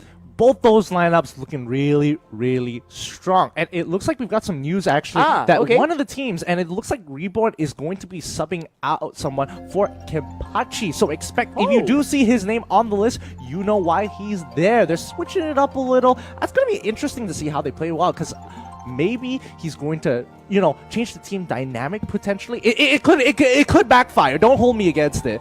Don't hold me against that. It could backfire. It could be really good. It could be really bad. But we're just gonna have to see. Yeah, I mean, that was just a quick news. Again, this is the matchup I think we all have been waiting for. And what better matchup it is in week 1. Day 2, by the way, production crew, EGG, I'm looking at you. Very nice setups over here. But then, again, this is the matchup. This is last year's grand finals. Best of 5 coming down to the wire. And Reborn taking the trophy away from last year's one. And now they are back here with higher expectations. Yeah, I think that's going to be an important point here because number one, EVOS Gaming was looking real strong in day 1. Coming into day 2, we haven't seen Reborn really we haven't seen what Reborn is capable of just yet. Like, they haven't tested the waters. We don't know whether they're able to jump straight into the deep pool or do they have to stick their foot in. We're just going to have to see. But I'm expecting, right off the bat, based on information, I've got none on Reborn and I've got some information, so I'm favoring towards EVOS. Until we see the draft, maybe they'll tell us a little bit more. Yeah, I think Reborn, after the MPL Season 2, they have a lot of up and downs as well. But let's not talk about that later. We're going to talk about the featured player that you guys will be seeing. So that one will be Lung from Reborn, and his favorite hero is Natalia. I mean, Lung has been very, very important to his team, able to secure so many good kills. We do see that the success of MPL Season 2 playoffs was mostly towards him finish on the kills easily. Absolutely. I think Lung, when he was given the Lunox, he was just insane. And he was able to just crush again and again and again. But if you want to go and get into the mind of a player like Lung, this is how you're going to do it. But let's talk about another featured player, Soul, with the Moskov. And pretty interesting because Soul naturally is a very strong marksman player overall. So you've seen him play the meta stuff, but what about Moskov? What if you feel like, hey, carry's been taken up, Claude's been banned out in my solo queue games, what am I gonna pick? You can pick up the Moskov, and if you want to know how he plays it, this is how he's gonna do it with the Phantom Scarlet as his first item. Pretty interesting. I just like how he just adds in Wings of Apocalypse Queen as well. So just to give him that little bit of defense. You don't really see marksmen going for defense except for the last minute game. They need immortality, they need a second life of chance. Usually they're 4th, 5th item just to make sure that they stick around. They don't die on you, right? But well, it's very interesting. So anyhow, coming back to what I just said, you know, having these two teams, one team, everybody just doubted them. They were at the brink of elimination of last season. They came in so close. They even lost the first round of the playoffs. But after that, something went through their minds. They went all the way straight and claimed the trophy for themselves. While the other hoping to seek revenge, sweet revenge. You see, I'm just flabbergasting right now because they are, you know, just clenching their teeth. They really want this revenge. And what's better way to start off with this regular season of Season 3? Absolutely. I think EGG Network is making sure that That's all these little setups all within the first week to make sure that you guys are watching. Because honestly, these are the matches that I wanted to see right now. I don't want to wait 3 weeks later into the league to see that. I want to see it right now. Yeah, I agree as well. This is also a really big tell because there are certain things that I would like to see later on into the league.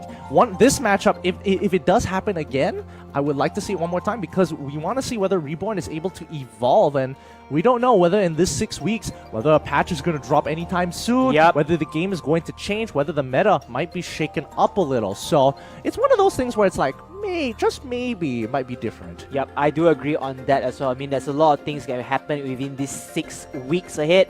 But again, first impressions always kills. So hopefully, which either team were to get the victory, they are able to set a tone for themselves and, you know, perhaps just, you know, ask the other teams, you know, you better watch out of us. We're coming for you, baby. We still got it. We still got championship material in our back pocket. We just don't want to show you just yet. But honestly, Reborn, I'm kind of skeptical. I'm extremely skeptical, and maybe that's just my nature of being skeptical of all teams here based on information I have access to. But man, Reborn hasn't exactly been doing too well in other competitions as well. So I'm not so sure whether they're going to be up to standard, like how we saw them before in playoffs, finals especially, because they were crushing it then. Correct. Can they still do it this time round? I mean, a lot of people said their success was just a fluke, but I felt like that it wasn't a fluke. This is an underdog story. This is like, you know, the Mighty Ducks came out from nowhere, winning the championships in the ice hockey tournament. It's so mesmerizing. It just gives a lot of hope to everyone. And for those who don't know, I mean, let's just take into effect of majors itself, major championships. Combining with Malaysia, Singapore, or other regions, they are the only Malaysian team that won a major. Not a qualifiers, by the way. It's an actual major championship. Yeah. Because if you count, let's say, you know, maybe Cyan in MSC 2017, which was the first tournament that they have, that was a Malaysia and Singapore qualifier. So they had Malaysia teams fighting against Malaysia and then Singapore. So this time, you know, in the league, that's why I say I like this league, because we have two countries together blending in, so we know who is stronger and who is the much more stronger players as well. So they prove themselves. So they are actually the first, by the way. That's true. I definitely agree here. And initially at the beginning of the day, we've noticed the trend of, it's Malaysia against Singapore every single series. And this is going to be the final one. However, it was impressive to see that people are adapting. GeekFam was able to adapt from a poor day one. Coming into day two, they're much stronger. This could be the same fact for Reborn. Even if they do lose this initial fight, they probably have plenty of chances to come back again and again and again to really start adapting, get back into the motion of things, you know? Because there was quite a long break, quite a smaller tournaments here and there, but nothing is going to compare to the MPL where huge stakes are on the line. Correct. I mean, it's still a major tournament. Majors does matter, unlike the invitationals out there. And again, let's talk about EVOS Esports SG. They are coming in, guns are blazing. First game 2-0, easy peasy lemon squeezy. Some people like oranges, so easy peasy orange squeezy. But anyhow, this time around, I feel like EVOS Esports, they had to keep an eye over here, because if you notice, right, a lot of teams that they lost to, they had like a little bit of that nightmare. That ghost, that haunted ghost just lurking around here. Look, there's a ghost over there. No, I'm just kidding. You know, just kidding. You know, this is a very lame attempt. But again, you know, that ghost and then all the past experiences, it's coming down to EVOS. Will their mental game take into effect and will cause them to lose in other aspects? So that's where I want to feel. On Reborn side, judging from, you know, season 1 champions not getting a very good start, that curse might continue on if they were to act badly. I'm not trying to jinx anyone, but if it were to happen, then we kind of have that pattern already. Like, I agree, yeah. It could be the same thing, because I mean, even in season 2 at the beginning, Bigatron weren't doing that well, even though they won season 1. But they were still able to put up quite a bit of a performance later on into the league. So it might be one of those cases here. Now, I can't wait for when these two games. I bet everybody in the chat is already just like, where's the game? I want the games as well, badly. I mean, I'm betting they don't care about the games. I mean, they care about the games, but a lot of them are just hashtagging claim. Guys, it doesn't work. I already see the comment. It doesn't work. I even tried as well. Hashtag claim. Yes, you can ask. I'm the one of the noobs. That's why. I tried it out. It doesn't work. 100%. Please stop. Get some help. Get some help. Please. Listen to this. Look at me. Look at the eyes. I am the captain now. I said it doesn't work. Oh boy, yeah, but it's going to be interesting how this is going to play out. Now, I have to. I don't want to bring this out. I'm going to get so much hate for this. Why not? I mean, let's just take it as a discussion since we have time. Go ahead. I'm not so sure whether this is a discussion compared to whether people in chat. Try to rephrase first your words while I'll entertain the crowd here. So for those who don't know, you can leave your comments down below. We'll be reading them from time to time if we do have time. And of course, again, we just want to shout out to everyone here who's been watching. This is again the final game. I hope you are rephrasing your words at the moment. This is the final game. Another Malaysia versus Singaporean affair. And we do see that the first and second game is a 2-0 clean sweep. And from day one, also 2-0 clean sweep. So let's hope there's a little bit of entertainment, a little bit more excitement, you know. Oh boy. Yeah, I want to do that. Okay, now go ahead. Okay, now let's take into history what has been happening. Yeah. A lot of these majors have been recently just dominated, and a lot of these competitions as well has been won by Singaporeans. So is Singapore a more dominant region in Malaysia, or is it just purely up to play style? Oh, wow. This is a very good question, because now you're putting me on the spot for everybody to blame me. Okay, you know what? Between both Singapore and Malaysia, I feel like both sides do have their pros and cons. Okay, in a way. Malaysia, we have a lot of teams, we have a lot of adaptation of playstyles, but Singaporeans are much more specific. They know what they're going in as well. Judging from Season 1 and the fairy tale ending of Season 2, I'm just going to say they are equal at term. But for Season 3 at the moment, based on the stats, it looks like Singapore is like having that upper advantage. Well, thank you KBC for your honest super PC. But again, I know a lot of people in the comments. I know a lot of comments over there. There's going to be Philippines fans out there. Everybody's going to say Philippines is going to win or whatever. Hey, keep them. They've got Malacca their own. Filipinas. I'm loving Philippines. I love every single country out there. I have no love, even though I love my country as well. But again, Hey, let's this keep is Malaysia and Singapore, by let's the way. keep it local. Yeah, Let's keep it local. This is our MPL. Region. This is our MPL. Alright, good. Okay, so the Philippines fans out there, do support your Malaysian and Singaporean teams as well, because if you bet your coins correctly, you might get the nice avatar border. I swear, people are just going to be so angry at me later on when I check the comments. But honestly speaking, it's been a really interesting ride so far. Yep. And right now, before the competition even started, looking at previous competitions before the build-up to MPL, I was really thinking that Singapore was a smarter region, and the way they play the game was a lot different because they're very analytical, they're very certain, and they study the game a lot better compared to a lot of these Malaysian teams. But it's so far, Geek Fam is doing pretty good. But now, the draft is here. Finally, I can stop throwing the hate on myself and pouring gasoline over my shoes. So, let's see how this draft goes. Wow, this is going to be very fun. I mean, I don't see any fire at the moment, but he's going to get flamed really soon. So guys, hashtag flame Fatal 5 way right there in the comments. I'm reading it. It looks like Cloud will be banned again. Reborn will be on the blue side, so they will get first pick and first ban, while EVOS SG or EVOS Esports SG, they will ban our Grok.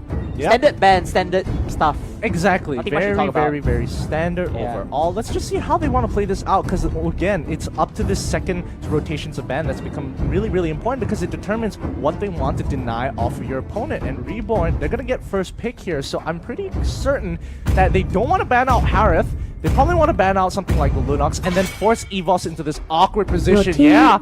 No matter what, Reborn is going to get a good pick. So now, Kimmy and Lunox both on the table. Why ban Chow? Has Chow been that significant? Chow is worth banning is picking. at this moment? It makes it difficult to read what the bans are, because he is that flex pick. Yes, you want to know whether it's a fighter or a support you tank. want to be able to counter pick that, and that's really important, especially when you're on blue side, because that's your advantage in the first rotation. If you pick Chow, what the heck? What am I don't know what to counter pick. Do I counter pick him now? Do I counter pick later? It's difficult to say. Okay, so it kind of like messes up the drafting A little bit.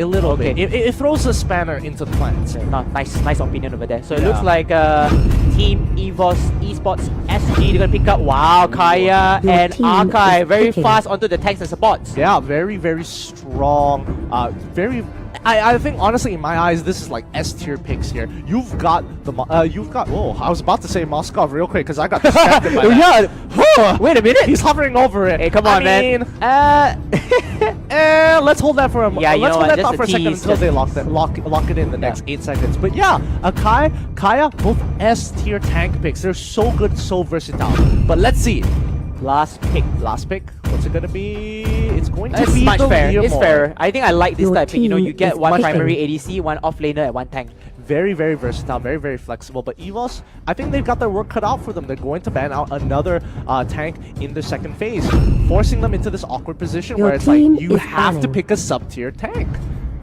Sub-tier tank. How do you want to play a sub-tier tank? I mean, which heroes could fit into that category at the moment? Well, as of right now, Lolita is probably on the table. Beleric is also on the table. Okay, makes sense. So I think they're called situational tanks. Yeah, situational tanks. Yep. They're not good in every situation, but you can force it in. Ooh, looks like they want to get rid of Hellcurt instead. That one's a little interesting. Okay, so let's see your predictions, alright? But they're gonna go with Hayabusa. Your team I think it's a better choice. Yeah, I agree. Hayabusa is going to be... I mean, we saw EVOS in day one. They were playing this composition really, really well. Very difficult to deal with. But Reborn, on the other hand, what are they going to respond with? I see that. I see that, Lancelot. I know, Rin. I know you're very good in that, but I don't think Lancelot is still... meta. I like these heroes, I like these players, you know, they just tease us, you know, the heroes that they used last season. It's like, oh, this is the hero that I use. It just brings up memories. Belleric will be hovered onto that, and this is much a better choice, I feel. Yeah, very, very standard. The moment you see Hayabusa, you lock in that Belleric because his team ultimate is is going to picking. save a lot of your Correct. team members if you are close together, or even if it's just you and somebody else. If he's getting targeted, you pop that ult. Even if you're at the edge of the circle, you can negate some damage. Correct. I do agree on this this particular choice of setup. So I feel like Reborn, drafting wise, not bad. Still okay. Still okay. Oh my goodness! Hello there! What is going on? A Singaporean choosing a Malaysian team hero? Okay, I see you! I see you, Ace! I see you! I see you! I hate this so much. He hates it, but I love it! Okay, man. Hey, man. Here's the thing, You know, Dominus from Geek Fam, he promised me that he's gonna get... as long as he gets Savage... We'll talk about that later. Let's go to the Thorn video first. Let's just see the Thorn video. Hold on. Let's take a moment to really see what these teams have to say to each other. Last season we won as number 1. This season we won as the last. Saya pasti satu hari nanti korang akan rindukan kuliah. Oh my goodness, now before we move on to the bottom, promise first, okay? That was such a burn onto EVOS. I mean, Kolia right now, he's in Nara Esports SG, but wow, that was a better burn. I'm gonna give it to the Malaysian side for this one. I gotta give it to Reborn. That was a low blow, man. And I wanted to bring it up later into it, but I guess I have to bring it up now. Alright. How much? Smash them. So far, I mean, EVOS are looking pretty good even All without troops Kolia, deployed. but they're dedicating all their resources into Bambi now. They don't have this two-headed giant that they need to deal with. It's just a single head of a dragon. If they can somehow shut down Bambi, I think their team will be able to do better. But again, Potatoes on Badang. I really don't like this pick. Alright, let me say a quick shout out for Potato. If you get that Savage onto that Badang, come claim from me your free fair ice. If the Singaporeans love bubble tea, come in, man, come here. Malaysia has great bubble tea. Trust me, I'm not trying to promote, but come in here. If you get that Savage, I'll be looking at you, Potato. I'll be eyes on you, brother. Eyes on you, my brother. But let's see how we're going to play this out, because I mean, the laning phase is going to be just so boring for the most part of it, because Rin, he's always going to be trying to fight Potato for the most part, and Potato isn't going to be bringing as much compared to Rin. Oh, this is the fight they want to take. Oh, EVOS though, they have the advantage. They want to chill out Tempachi, and they will be Harley getting the kill, and a double kill though. Oh my goodness, this is more to come. A triple kill, give me the bump up. That Harley, Bambi, oh my lord, you gotta chill, bro, on that kill. Oh, Or kills. Can Pachi... Oh, You know what, let me just wait for that. I mean, that lower end of the fight, I feel like Reborn just overcommitted way a little bit. No, they just didn't hit Harley. They just, hey, we're just gonna invest all our resources into Akai and think we're gonna win it anyway. No, you gotta get rid of the damage dealers. You're not exactly stronger than them unless you can peel. So don't hit the tank, hit the person who deals the most DPS. And in this case, it's Bambi. Now Bambi with 3 kills on his hand, he's going to completely take over this game. And it will be, but then Reborn, they want the revenge. They will be able to take the revenge with the Lunos kill. But then look at that, EVOS is just bringing the pain once more. 1-to-1 trade. Not fair, yo. We want more kills, and look at things at EVOS. Even though with the Badang pick, it didn't even feel a single thing. This is just, you know, this is just EVOS. EVOS just packs the punch in every single game at the moment. Yeah, absolutely. And now Potato just gonna put some damage into it. And this is why you don't really want to play Badang. He doesn't really bring too much to the table. His laning phase isn't that great. His pushing, you use your ultimate in most situations to get a better push. And in comparison to Rin, who can clear waves so easily on the Leomord, that why would you pick? Why would Potato want to go for this Badang? He easily could have gone for something like the Thalmos. I mean, you know, speaking of which, the past 2 seasons, Resurgence, you know, they are meta setters. I feel like they test out every single hero from season 1 Zaz, and then now to season 2, you know, they have different types of heroes to set up. I can roughly say, or I can honorably say that EVOS Esports right now, they can be the meta setters. They can try any hero they want. They can try to fail or put inside. Looks like EVOS gonna launch down the Minion Fury, but then again, no follow-up on there, and then it will be a disengaged skirmish. Once again, disengaging. Oh dear, Bambi putting a lot of resources into Evil X, but again, Evil X, he's coming in with no Minion Fury. This might be a good fight. Oh, here comes the fight here. JPL is going to get slaughtered down, but this time Battering will get the kill. Tank for a tank. Hayabusa comes into play. Kaya as well with a mega kill to the Harley. Look, he's going to use the brilliance to run away, but hey, Ace is there, the Birdman. He's not going to use the ring because you know what? Oh dear, Bambi will get the kill, leaving Rin left alone to take this turret. You know what? Take this turret. It's just a tier 1 turret. I got 4 members in there. I got so much gold. Baby, just farm up the gold. I mean, this is getting a little bit hard to watch only because number one, Lung wasn't too aware of where Hayabusa was, gets punished by it. But on top of that, his saving grace, which was supposed to be Kenpachi, uses his ultimate really early into the fight when there was basically nothing to deflect. What was the use of that? So a lot of things are not going well. I feel like Reborn is a little bit out of sync here. But again, EVOS is just punishing them every single time they take the fight, and Bambi is getting so far ahead. You know what Reborn looks like? They look like Geek Fam yesterday. Yeah, a little bit. I'm not gonna lie, they really I mean, it's do. like a deja vu match again. Like, hey, wait a minute. This looks so familiar to Geek Fam yesterday when they were against Icon. But anyhow, they're just gonna get pretty right. Oh my goodness, that was a nice juice coming in from Unfortunately, the double wheel lockdown does connect, and it will be Carry taking the kill. Silo. The rest of the members of EVOS though, they want to take revenge. Ace will be falling down. JPL using the Hurricane Dance, but it's not to fade over there as Minotaur gets the back. It looks like Reborn, they might have a shot in this fight. They want this skirmish. They want to find more blood. Absolutely, and that's what you're supposed to do. That's how you use that ultimate. Now, Kenpachi has finally learned and adapted to the situation. Now, I don't want to sugarcoat. I don't really want to sugarcoat how Team Reborn is playing, but now they kind of understand, like, oh yeah. We gotta make sure we use our ultimates properly. We gotta use our ultimates better because ours is more valuable compared to EVOS. EVOS, they've got a great composition to pick people off, so they can't afford to let them go in one by one. If we're committing to a fight, we have to make sure that our ultimates affect more than just one person. So you're saying great composition includes the Badang as well, right? Well, not really. I still don't think that's a good pick. Hey guys, here's the hate. Here's the hate, aka. But anyhow, EVOS at the moment, that previous skirmish, I felt like it was also quite an over committing situation. Like they already lost the war. Why not? You know, why put in so much effort again? And they lost more members in there. So it gives a little bit of cushion for Reborn. But again, they are still trailing in terms of gold. And again, even though they are trailing on gold, they got more turrets. Yeah, they did, and they are increasing their lead, but EVOS, again, looking for that pick, exactly what I've been talking about. Oh, Shadow kill connects over here, gets the kill. Badang gets the kill! Hey, Reach Gather, double kill over here, come on bro, come and do it! Oh, you can't. Alright, never mind. Hey, one more kill is better than none, but then Ace is gonna get caught over here. The Kaya gonna flicker away, gonna speed it up away, but then burning effect from Lunox is just too much to take. Yeah, but that's gonna be a 2-for-1 in the favor of EVOS here. They're playing the map a little bit better, but however, Reborn is clawing back into this game. They had a lead, they kind of dropped a couple of goals, but it's still within 3K. One team fight, that's gonna completely flip around. I forgot about that. You know when Ace died, that Kaya died, Birdman turns to barbecue chicken alert! Barbecue chicken alert! Barbecue chicken alert. Let's see how many more alerts that's going to be happening around this time. I mean, it's kind of on Ace to get these picks, but if he puts himself in danger and sacrifices 1-for-1, it's not going to be as good as we would initially think it is.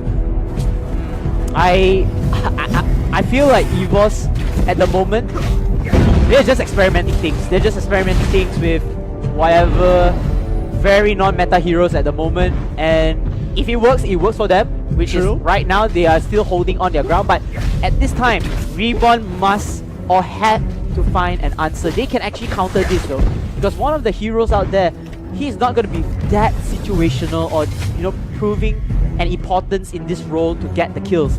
And they can exploit to that, at the very least. Yep, and now they're looking to take another turret here. EVOS understanding where Reborn are on the map. They are stuck together, and they are just going to play the map as much as possible. Okay, we're not going to get enough picks. Fine, we'll force you in a position where you have to break up, and then we'll look for picks then. So EVOS understands their composition extremely well, and Reborn, they have to just sacrifice it considering where their position is as of now. Evil X, he's looking for this big engage. Doesn't find it. Doesn't find it at all. Now, I noticed that... Wait, something's happening on the bottom side of the map. Oh, Leomon. Managed to kill off Hayabusa with the help of Valeric though. But then EVOS, they're just gonna rotate there. They want to kill off Leomon, and yes they do. Valeric running for his dear life. Speedy boy. It's not gonna be enough. Banang using the punches. Ora, but there's not enough as well. The rest of the members will disengage, but then without feeling to get a kill, as Oh Dear Bambi's deadly magic managed to land onto Evil's Axe Minotaur. Yeah, and oh dear, Bambi does pick up that very last kill onto Look there on his signature hero on that Linux, who is doing pretty decent overall. But again, the goal beat, this war of attrition between the both of them, EVOS is edging it out every single time. Again, 6k ahead. I mean, you know, speaking of which, this Badang can act like a substitute Hayabusa. If Hayabusa is down, he can still try to push into lanes that I feel that is very crucial, because, you know, Hayabusa has to carry up all the burden of people trying to push the lanes, trying to split push. But Badang can come in anytime if he is absent. And one thing good about Badang compared to Hayabusa is his ultimate hits everyone. It's an area effect. It hits into team fights rather than Hayabusa's Shadow Ogi kill, or, you know, Ogi Shadow kill that only acts on you to one hero itself. Well, I mean, I agree, but if you really think about it, but where does Badang belong in this team composition? Like, is he a fighter? Does he want to counterpick? It doesn't look like he can do that. Can he split push? Not as strong as Hayabusa. So he feels like he's out of place, more like it. But let's look at the item build. Maybe I might be wrong here, because he might have built something else. And yes, he is. He's building full damage. Look at that build. Lord, That explains a lot more. I mean, that build is just so painful, man. I mean, if he's gonna get, or somebody's gonna hit that particular hero, is, you know, that hero can just pray that he won't get taken out and let's reach to the base for safety. And you know what? EVOS is still holding on to the majority of the map control. Even though Reborn, they do have a little bit of cushion, but again, the cushion is getting thinner day by day. Yeah, and just looking at the way they're playing right now, Potato, he does a lot of damage if he's able to get on top of someone and get those auto attacks off again and again and again. He wants to proc his passive as many times as possible. Look at it, he's punching at the speed of light at this point. Woo! That Badang, man. I told you, man. Maybe Badang could be in the meta. Full damage, Badang? No, not now. Full damage, Badang? I think I need to see more games before I'm fully convinced about it. I will say it as well. I have to see it a long time. Maybe EVOS could play more Badangs later on. Potentially, but EvilX, he's got that rage meter up, but he doesn't find an opportunity to catch them up. That punch! Aura inside here, but then it's not enough. He's unable to secure the kill. However, it will be Harley, Oh Dear Bambi, to get that kill itself. The rest of the members of Team EVOS Esports, they will push forward here. Bambi is gonna get another kill, able to end down the lives like a mage assassin himself. And now, EVOS, they take down 3 members. A long cooldown over here. Evil X, he has no choice but to stay tuned. But then look at that. They're going to push it to the Nexus base. The inventory base is in a lot of pain. And it will be EVOS Esports to finish up. All thanks to all of the heroes pushing in with so much damage inside there. They don't even need the lot. They don't even need heroes to tag. They just need 1 minion. Boom. GG. I'm just surprised that Badang just one-shot Linux. He just walked in, one ability, jumped in with his ult, and just one-shot him. That was a breathtaker. Let's look at the stats. I really gotta know, what's in this guy's build? What is in this Badang's build? He has a golden staff, he has an Athena shield, and he also has, wow, just a Demon Hunter sword. I think he just gets so many procs off of the ultimate that it does an astounding amount of damage, and I think this was a point of contention that was interesting because easily, and in my eyes, I think they could have easily punished Badang multiple times, but Reborn just didn't do it. I feel like Badang as well, with all these 2 builds like the Demon Hunters and the Golden Staff, just increases the speed of the attack. And you all know that, you know, the passive of Badang is once he hits, I think the 3rd or the 5th one, then third hit. Yeah, the 3rd hit, then you hit the wall, then you get stunned, or you know, you just push back the opponent. So it just creates a lot of speed for this Badang. So if you don't have power, it's okay. Speed still kills. Yeah, I think I would like to see the Badang pick again. Considering how it played out, that was quite a lead. But if people would say, oh, because of this, is he meta? I don't think so. I need more information. I would like EVOS. It's actually pretty interesting considering what has happened. If you can get 2 items, even with 2 items, he was able to chunk people out. he stand a chance against Leomord at that point in time? Does he need to get these 2 items before he can contest him in lane? Yep. And if he does, can he beat Thalmos? And if he can beat Thalmos, I think at that point, he's considered meta. I think Reborn, what they should take a page from Geek Fam in the previous game is to exploit the weaker opponent, the weaker hero. Yes. Aldous is the one that we exploit. Imagine they didn't let Aldous farm freely or get the items instead. To be fair, they did try to contest Crab at the weakest point, the weakest area of the map, but they kind of messed up. Yep. They messed up their initial engage. They attacked the wrong hero on the end, so it doesn't feel right. And you know, at this point, you just let that Badang just farm up, even though he doesn't get all of his core items.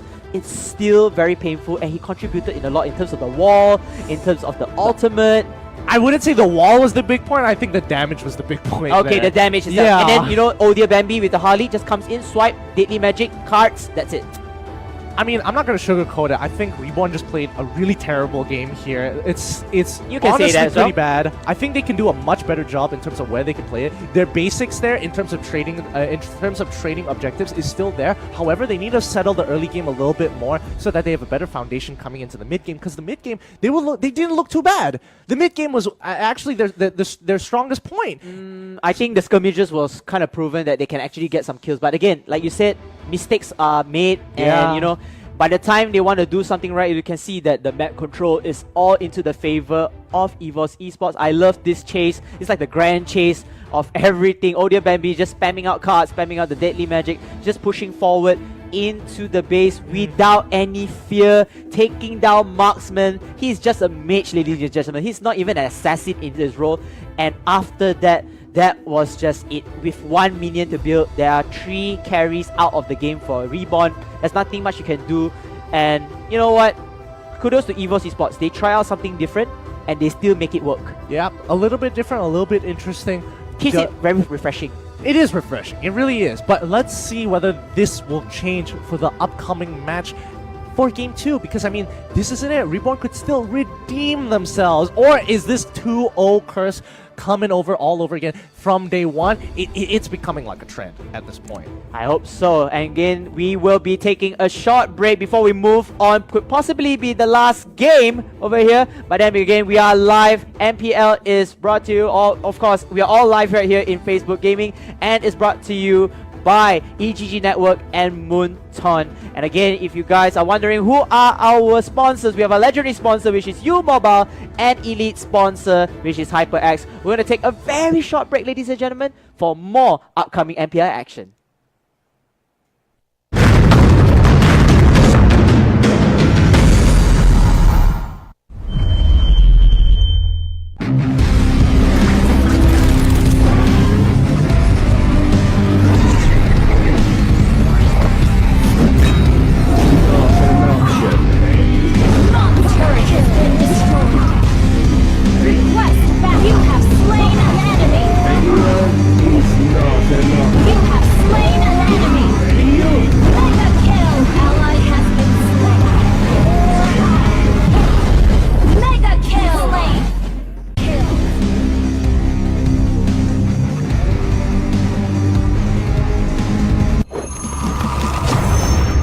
Download for free. Mobile Legends Bang Bang.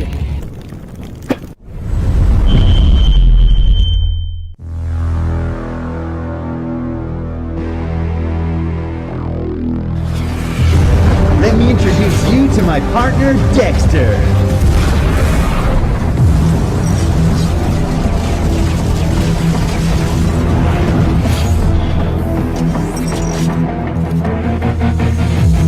Fight some enemies. Let me introduce you to my partner, Dexter. Let's get this started. Let's get this started. You have slain an enemy. Until you jump, Dexter, you can get this started. You have slain an enemy. Let's get this started. Legendary. Double kill.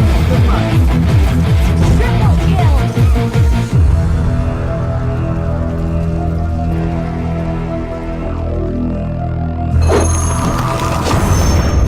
Download for free. Mobile Legends Bang Bang.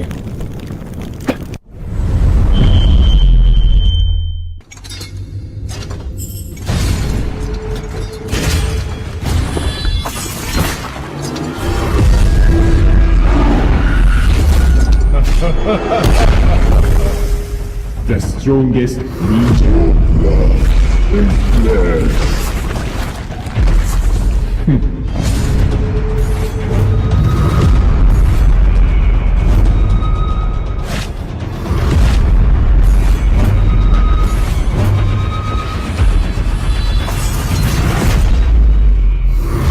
You have slain an enemy. Monster kill. Double kill. Legendary. Legendary.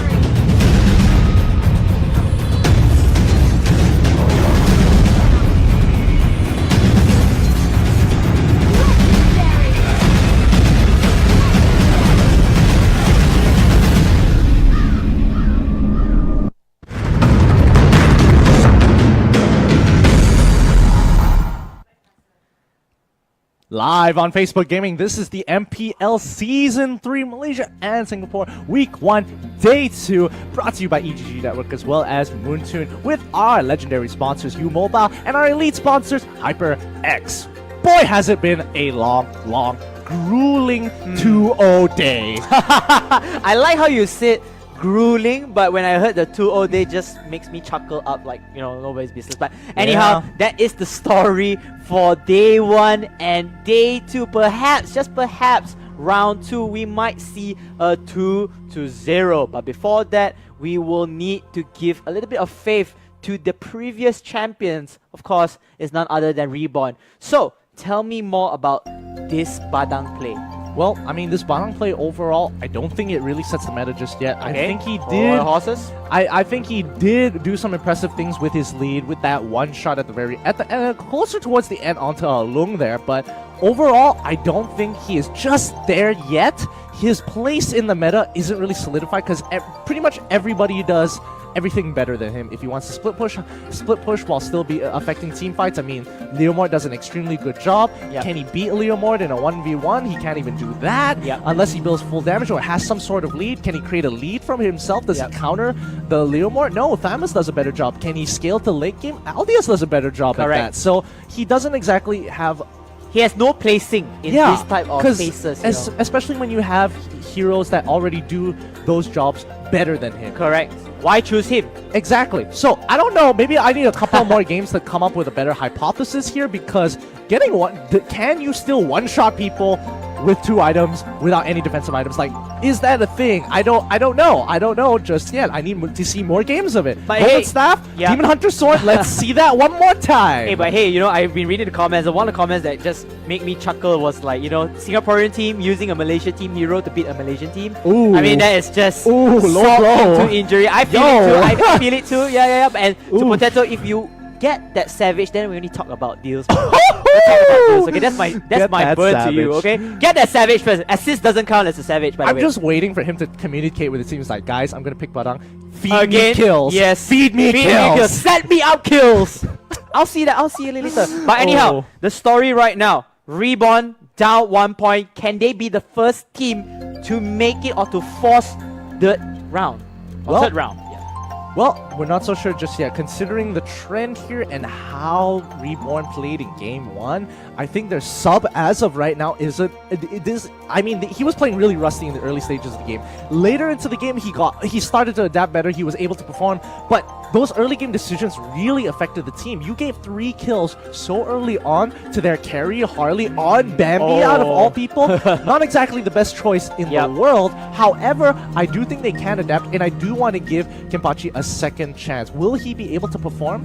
Now remember, I'm not going to sugarcoat any of this. I don't think Reborn played a great game. I think they played really terribly. I think they can do much, much better, and hopefully they restore faith in me in this second game. Yeah, I do believe that as well. A lot of past mistakes can just rearrange. Again, they are considered the underdogs. Everybody just write them off the map. And they are the champions of last year, or at least last season. But anyways, ladies and gentlemen, we're going to go straight into round 2. Team EVOS Esports Your SG, team they will is be on the banning. blue team, while for the red side will be none other than Reborn themselves. Yep, it's going to be another chill pick. Make sure you don't have to deal with these super annoying flex picks. Don't want to deal with that whatsoever. However, Reborn on the other side, they're probably forced to ban out Harith at some point, unless they're super confident they can let it go. I don't think they want to do that ever, so Harith is going to be the next ban. I mean, Harith, you know, it's just the whole story of being nerf, but still very strong. So it's hard, you know. Nerf Harif, please. How many times do you do it in nerf? They nerfed 3 times already, according to the patches. Well, yeah, but I mean, like, some of them didn't really matter. Like, maybe, like, the latest one, okay, that one actually made a significant difference. But still so strong. Again, he is really strong if you don't have any counter picks set up for it. But this is the last 6 seconds. I'm expecting EVOS to decide on getting rid of another tank. I guess Kaya? Oh, no. Claude instead. Your Making sure that Lung banning. is losing some options here. Reborn. I feel like Reborn's gonna ban out Grok. Can we say that? Can we confidently say that? I can confidently say that that would be a pretty decent option here, or they could leave it up and ban something else. I think even if Reborn decided to get rid of Kaya, that'd be pretty good as well, and then they would easily pick up the Grok. So it's like you're kind of giving up one or the other. Yep. Say, hey, I don't need Lunox to win, but you can take Lunox, I'll take Grok and something else that potentially might be able to carry the game. Yep. I think a Grok Gushing will work so well. But yep. Archive. Your Okay. team So now is Grok is picking. open. So EVOS right now, they have to choose or pick their poison. It looks like they're going to take Grok instead. Your It's going to team leave is picking. Lunox back to Reborn. Yeah, I think Reborn easily will take Lunox, no problem, because Lung is super comfortable on it. I don't think there's any reason why he shouldn't be able to be given his primary meta hero. Kenpachi hovering onto Kaya. I like this, and yeah, it could be a good one. Kaya and of course Lunox into play, Your but then team now is they picking. will have a problem choosing their primary tank if they want to go through this lineup. Yeah, I think that EVOS easily could just... I mean, Kaya's not on the table, so they can lock in the Minotaur if they wanted to. Not going to be... It's going to be still a decently strong composition overall, but what are they going to... I think they might consider locking in the Leomore, or they're considering picking Badang once more. Because, I mean, Potato, we don't know. Come on, man. No. If Badang also don't be a second or third pick. At least make it as a slot 5 pick at the very least, man. I mean, so yeah, that's a smarter choice. Thank you so Your much, team EVOS is Esports picking. SG. I like this dual tank setup with, of course, Hayabusa being played out.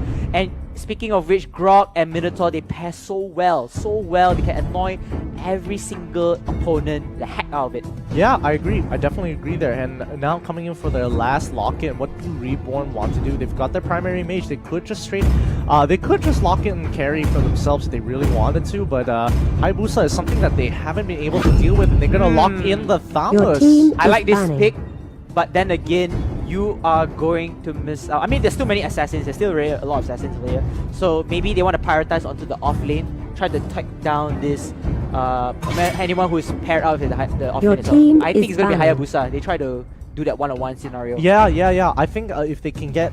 I mean, again, in this situation where if somebody is playing Hayabusa into the Thamos matchup, Thamos is going to win until level 4. Correct. And then Soul has to... whoever is going to be playing Hayabusa, it could be shifted around, I'm not too sure. Okay. But if Hayabusa hits level 4, there's only one particular situation. He gets all his ninjutsu stacks, Your team and he's is poked picking. out. He's poked out the Thamos low enough to kill him with the ult. That's the only situation in which Hayabusa wins, unless he has a lead. So if they're both even, that's one situation that Hayabusa wins. If not, Thamos is just gonna smash. Correct.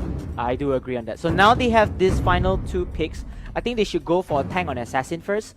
I feel like their tank choices are very limited already, but then it looks like they're gonna go for the marksmen instead, so they can replace Your it more like team is picking. what do you call this, an assassin, because carry, she can play with assassin items as well. to run Agree. with. I honestly think this is pretty smart because they know that EVOS isn't going to get a primary tank anymore, a primary or support tank. Yeah. Their bans also reflected that they don't want to deal with that. They're not even going to force them into a suboptimal tank, so Correct. they can just hold it up as a counter pick, a situation, choose a better situational tank for this particular. But here's comp. the thing, Reborn needs to pull this game, and okay, Potato, I see you.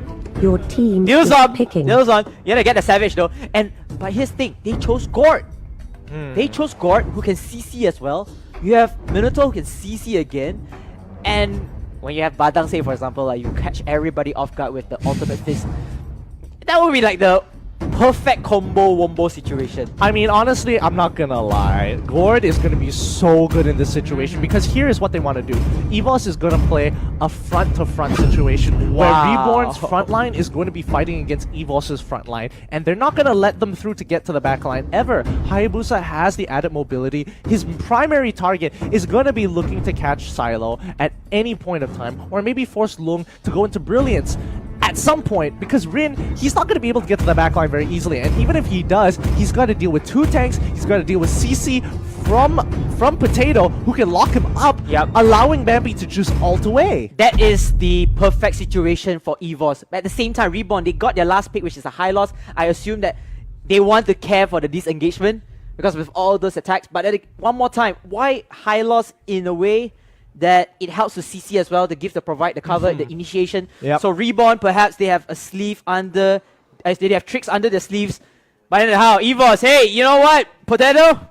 I mean, if it all stands aside, that Badang again, coming in here, putting me in a very bad situation. But ladies and gentlemen, Reborn is looking forward to force overtime, forcing to round 3. Can they do it with this lineup against a very unpredictable EVOS Esports SG? Fatal 5 away, take away. Yeah, I think right now, EvilX is going to be someone you got to keep your eyes on. He's got an extremely strong early game CC lockdown that will change the turn of the fight very quickly. But however, Grok is going to be that person he's going to try and avoid. They're sending 3 members, 1-1 on each side, to get ready to assume lane priority. Lane priority indeed. This is the matchup that we want to see. Potato going up against Rin onto the Thomas and Badang. I feel like Badang would be pretty much getting underpowered over this Thomas, because Thomas has a much better starting point. Oh yeah, absolutely. Especially at level 1. Thomas is just not going to let him do anything. Like, look at Potato. All he does is just try to push the wave and try to mitigate as much damage as possible. But he has to push back. He's got to be careful. EVOS is invading as much as they can. Lum gets hit by the CC, but that's not going to be enough. He quickly flickers out of there, and now they're going to try and contest for this River Crab. Oh, this is what I like about Gore. He could just CC anywhere, and the point is so annoying to deal with. But then again, Team EVOS Esports, they're going to suffer the first blood. It will be onto Reborn's side, and it looks like EVOS are going to run away. Bambi, he's going to be in a lot of pain as Kaya is going to take down the kill, and a double kill comes in from Kaya onto that Badang and Gord. Interesting. I feel like they took the fight way too early. They still don't have level 4s yet. No, they disrespected them completely. I mean, clearly the numbers was in Reborn's favor anyway, so I really don't understand why they just didn't give it up and then look to play on the bottom side of the map instead. I think they committed too many resources to that particular fight, and Reborn punished them fairly. And Evil, again, you gotta keep your eyes on Evil X. He was able to get on top of Gord, and you can't let that happen. I mean, you know, you want to go with the Badang bat, go ahead, man. But again, do not underestimate the previous champions. And you know, we'll talk about the ghost haunting you from your past nightmares. This is, you know, somewhat like a statement that Reborn wants to do. But then again, look, getting cornered left and right. What a great move coming in from Bambi with the God stun and just lining things up. Yeah, lining things up a little too perfectly there, but again, with that pickoff, that's going to help them so much when it's coming into this next upcoming fight. So they got to be extremely careful. So the contestant coming in here for both teams. It looks like they want to find the right timing here, but Mioyo Fury able to be landed down, and then the rest of the members of EVOS want to take this opportunity. But Bambi is in a lot of trouble. Thomas will be the one who got the first blood, and maybe double over here for Reborn. Reborn answering it with pride, and oh, Ogi Shadow Kill works it up so well, but then Soul, he needs to run away. He needs to dash forward. He's just playing with it, just toying with them with it. Shouldn't have dashed. But then no, it's a big mistake. Soul, and of course, he's gonna fall down alongside his compatriot Badang over here. Yeah, a 2-for-1 trade with on top of Turtle. I'm not so sure if that was the greatest trade in the world. As you can see, Reborn is still ahead in gold, so probably not the best idea to get Greed out at the very end. So, unfortunate, but that just gives Reborn a better chance at carrying this game full throttle. But keep your eyes on JPL. He's going to be looking for these windows, and so far, if he is able to hit enough people with the middle fire before they get to OD or Bambi, I think OD or Bambi has his work cut out for him. I mean, that Mioyo Fury was really on point. The problem is that the follow-ups weren't strong enough. Yes, they do get some kills, but again, it's a trade kill. They were chasing Bambi all the way, which kind of disengaged from their initial plan to fight as a team. Well, yes, true, I agree, but again, that's what Reborn want to do. They want to isolate Bambi away, but they sacrifice Turtle in response. So, it's pretty good that Reborn was able to pick up a couple of kills there. If not, I'm pretty sure EVOS would have been even or at least ahead in gold. So that fight itself, or that skirmish itself, was a trade, right? It was like basically an equal trade. Oh, Evo though, he's gonna get melted down! And again, the Gord ultimate just proves so painful. If you're just stuck at one point, or you just stun everybody there, that would be much. But again, EVOS have to respond here because Reborn is taking their top tier turrets in ease. Yeah, this is becoming a little difficult to play the game just for now. But I mean, Seoul is doing a lot of work across the map here. No matter what they do, they will be able to take that. They do Turtle trade. resurrecting soon. They trade it well though. Can he finish this off? By this thing, he's Oh. he's unable to though. It's considered gone at this point. Killing Yeah, but then there will be a trade kill coming in from the Majors Shut here. down. It will be EVOS Esports to land the double kill instead. But then, look at this, only 2 tags. Where is the follow-up? It looks like Soul has to come in, has to fight this as well. And he will pull it up here. But for Thomas, getting the kill. And another kill coming in for Reborn. Reborn is just trading kills into their favor. So he is nowhere to run, nowhere to hide, because it will be Evil X getting the kill. It looks like Reborn, they found their footing in this unfamiliar ground plane coming in from EVOS. Yeah, I mean, EVOS just overextending easily. You can see them trying to move forward. Oh no, Bambi is in trouble. He has to flicker out.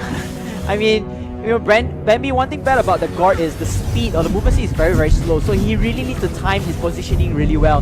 He's one of the majors that doesn't have a juke skill. He has to kind of get a spell that can help him to run away. And that's about it. Yeah, he's extremely immobile here. That's why I told you in the beginning of the game, you gotta keep your eyes on Evil X. His job is to make sure Gord can't do his own job. Yep, indeed. But then, however, Bana will get 1 kill over here. I'm looking at the battle. And before that hand, Kaya comes in for the return kill. Grok is able to take down Kaya down, but Kaya getting a double kill down over there unofficially. And now EVOS had to fall back. They don't have any ADCs to continue on this fight. Not enough damage, but at least they got rid of who was important. Odir, Bambi, Potato, both going down in trade for Kenpachi. Looks so worth it for Reborn. I just feel like if EVOS continues on to take on this fight, I feel like it's not going to be that situational. It's not going to be that victory that they're going to go in, because in terms of comfortable heroes and, you know, all the meta heroes that are in here, Reborn has the upper advantage. Yeah, I do agree. EVOS, on the other hand, they have to know how Gord and Badam works in this composition.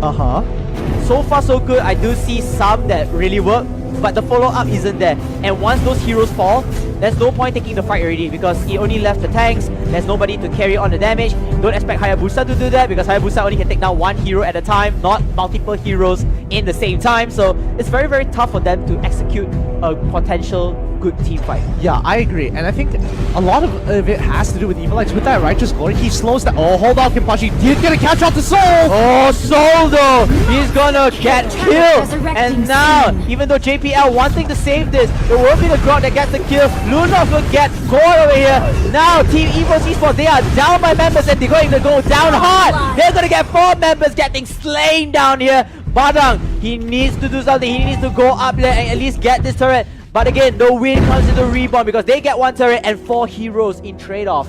Yeah, 4 heroes in trade. I'm not so sure how this is working out. I think EVOS understand that eventually they will scale into this game very, very well. However, Reborn, they've got a marksman. That's what EVOS is missing out. They are just dedicating their one ultimate combo where Potato jumps in while having JPL with a big ult, one or the other engaging, and having Odir Bambi use his ultimate to annihilate people.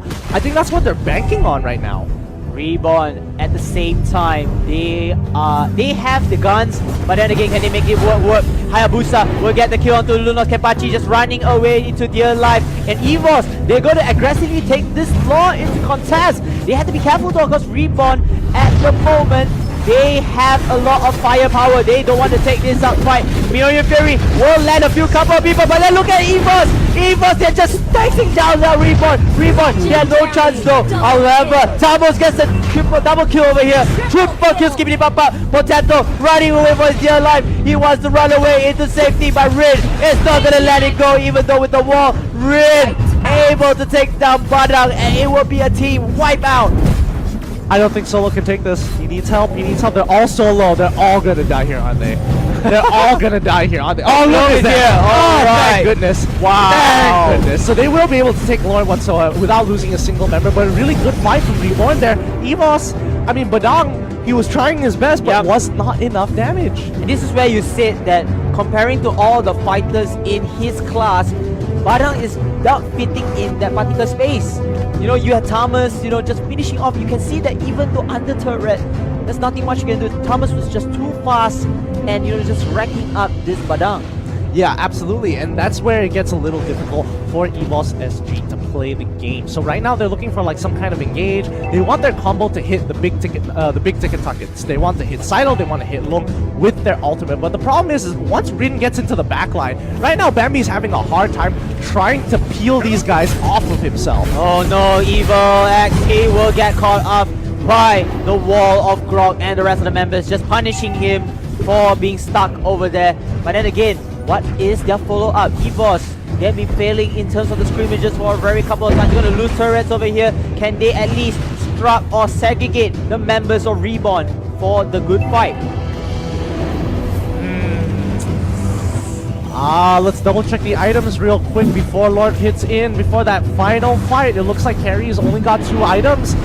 I mean, this Lord is pretty much going to go down, but I don't think they can force anything just yet unless Kenpachi can actually get a catch somewhere. I feel like Goy at the moment, he needs to get the items, he needs to set up his teammates really right, fully, and don't get caught in any exploit, because he's going to be the first target that they're going to aim, and then after that, anyone else over here.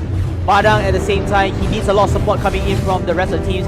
You know, he is not a fighter who can just pop up alone, he needs help from the rest of the team. So if EVOS at this moment they want to succeed, they really need to get the initiation right as a team, not just individual playstyles. Oh, this might be it! Oh, they get the catch, but Rin is able to get out as soon as possible. I don't think he had the ult ready or was in range to set it up to find that follow-up. But really unfortunate because that was so close. Good news is Team Reborn, they have map control.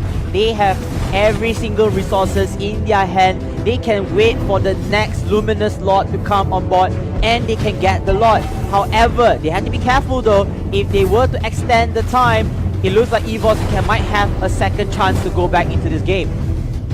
Yeah, it's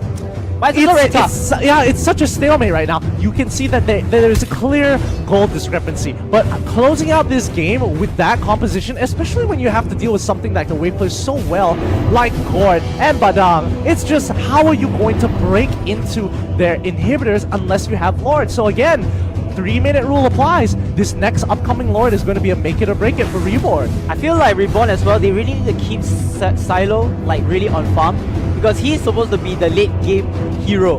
He's supposed to get all the damage later on. The problem is he has 3 deaths, 0 kills.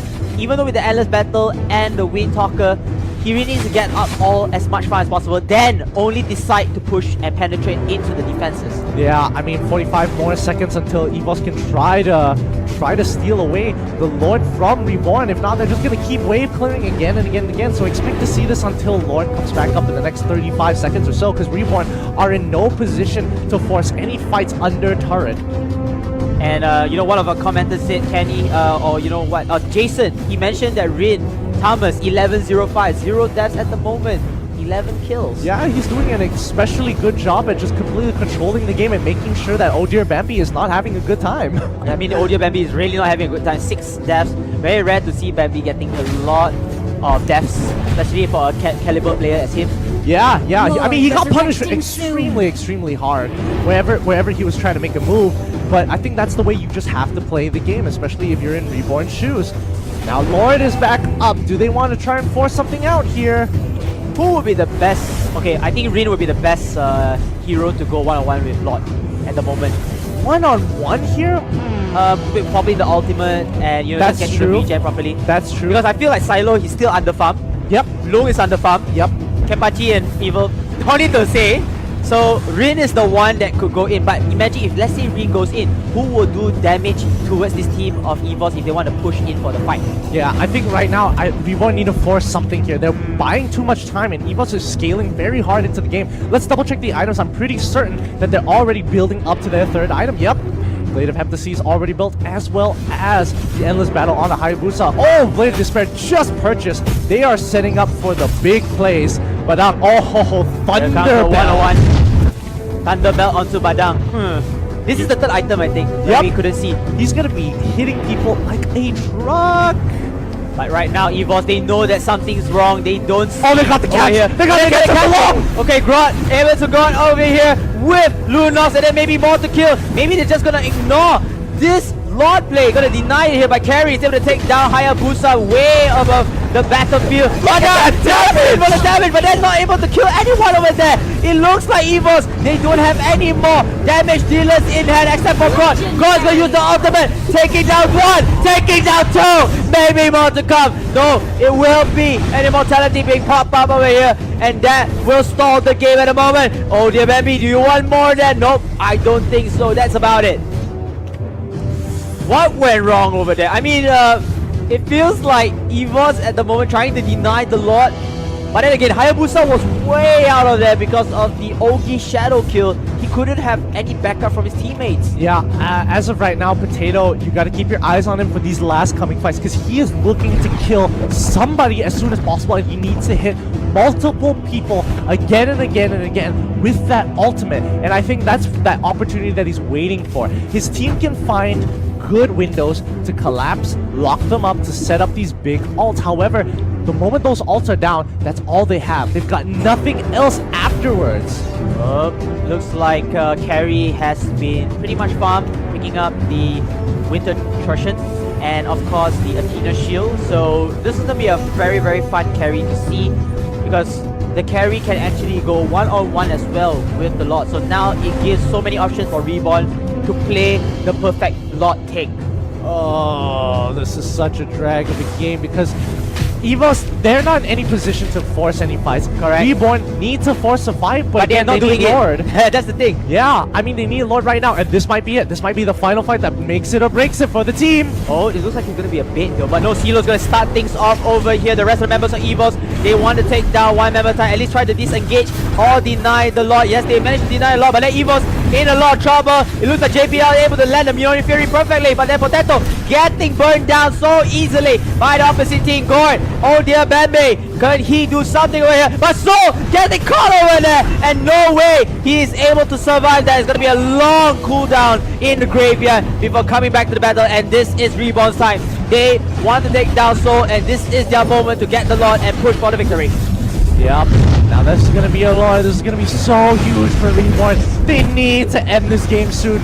Because if they don't, they're going to hit, EVOS is going to hit max items. And once they have max items, you gotta bet that they will find some kind of a nasty engage to wipe your team. They have to be so careful in these upcoming fights. So great kudos to Kenpachi, just coming in with a divine judgment, flicker it out, catching off Soul Hayabusa. And this is where the moment comes in play. Can Reborn seize this opportunity? Can they stop faltering down here? Because if I'm truthfully been told, Reborn right now, they have the biggest advantage in terms of team fight at this moment if they don't get caught up or don't get trapped out. With the Lord, yeah, with the Lord, with the Lord. With the Lord, then yeah, Six that men, definitely six men. changes. But I mean, here it comes. This is going to be the final, the finale of these bout. Unless EVOS is able to turn this around, kill the entire team, take Lord, and then look to push and break into an inhibitor somewhere, I don't think this game. I don't think this game is ending anytime soon. Look at the Lord, man. He is clutched into the wall, but he's He's gonna slash down there on the turret though. Here comes the final push. Team RB Reborn. Can you reborn this right now? But then look at the middle of the Fury coming at the right time. Oh my goodness, oh your Pepe. It's gonna continue forward. RB, they're losing Pepe left and right. Can they continue to push this fight? I don't think so. Kenpachi is getting hammered down by Potato. Potato's gonna use the wall. It's not gonna catch anybody. And a great defense coming in from EVOS side. However, 2 turrets down. 2 turrets down. I'm just in. This is so frustrating to me. Reborn has what? Wait, hold on. The Shadow Kill has been popped. Another fight. Oh no! Minoya Fury again! Immortality, wall power onto Kaya. Kenpachi's gonna run the hell out of there. But then look at this, they're not gonna continue that because they don't have the firepower that they need. Yeah, they really don't. This is so hard to watch because Reborn have such a clear-cut answer. Evil X just needs to run Bambi down because he's just too tanky for the rest of his team. They need to make sure that they cut down JPL or at least hold him still before he uses that ult. Soul picking up the immortality already. He wants a second chance in life. And now maybe more to come. This is gonna be our very first series. We might see a 20-minute game on board. Ladies and gentlemen, we're just fighting. Or Reborn was just fighting for OT. And now, oh man, look at Stun come in here. Look at how sick of it. Stalemate game here. But then anything can happen. One opening, one exploit can just be the make or the break of the game and the team. EVOS, they really need to have to follow up. Yep, they really need. Brilliance is coming up. This might be big if they get the catch. No catch is found. JPL doesn't have enough rage just yet to pop his ult to do a major follow-up. But they understand, I mean, EVOS understands clearly what they have to do. Catch 3 people off with a big Nino Fury ult and look for a big engage! Oh, shadow kill. Not landing that. Slowly, you don't need to rush things up here. Just keep swimming, I guess. Very slow. Just keep swimming. Oh, You know, this is gonna be like a very slow-paced chess game. But Ace, he's gonna land a lot of damage onto himself because Lunox is so powerful. Finally, the final tier 3 turret has been exposed. Ladies and gentlemen, EVOS Esports are now hovering across their base. The final thing that stands in their way, it is their own Nexus base. Reborn right now, they just need this final push. I am already so sick of this matchup because both teams know exactly what they have to do, but it's so hard because they know it just takes one fight to end it all. Lord, Now here's the thing, soon. Reborn, they're gonna wait for this lot. Oh, Okay, they're gonna wait for this lot. they are, yeah. The answer or the question is, can EVOS Esports steal Wait, away this match? wait, hold on. They could look to set up a trap here. Potentially, they could just all disappear into the brush and just hope that somebody face checks or somebody doesn't check the brush, or instead clear up the waves, look to do it again. Oh, interesting. They're just gonna make Carrie solo it by herself, and they're gonna keep the pressure on. Hopefully, EVOS doesn't notice. EVOS, I think they should be able to notice as well. Wait, hold on. Badang is getting caught on the top side of the map. Oh, Badang, he's gonna get racked down here by Lunos and Kaya, both of them. The Lord will be denied, but again, you lose they should only one take the member. fight. They should end it right now. Oh, they're gonna finish it! Oh my goodness! RB, Reborn, they're gonna force overtime! Game 3 is coming, but EVOS, wait a minute. They're coming back though. What is going on? Still not finished yet. The rest of the members of Reborn, they are holding on to the ground. It's they have over. members. It's over already, ladies and gentlemen. The minions just keep punching forward, and Reborn forces Game 3. We're gonna move on for our very first Game 3. Oh my goodness, what a game. Finally coming to a conclusion with Reborn. Finding a mistake on Potato, catches him off, and they use that to end the game. Well done to Reborn after a long, grueling match. That was very slow paced, but most importantly to the player's perspective, they are able to secure the victory. I felt like, you know, this could be, it's already like, you know, the late game, the drafting and the firepower coming in from Reborn, it's somewhat 70 to 80%. But the execution, they are very passive. They have to wait for lords to come in. They have to wait for those pick-offs, which EVOS is hell no way is going to give them. Yep. And it just drags up to the time. Unfortunately for EVOS, they don't have the firepower they need. Badang, he just got caught off guard. This Badang is totally different than the previous Badang, and Bambi wasn't in full potential onto that gourd. And see, that was kind of the issue here. They didn't have a dedicated marksman to have the DPS to Correct, really, they don't have marksman as well. yeah, to take on these full-on team fights because, oh look, we did our full combo, we've done everything, we tried to burst you out, and now if we don't kill your primary targets, it just doesn't matter because your carry, if she is still alive or if Lunox is still alive at the very end, is still going to out-DPS our entire team. So that was the main issue.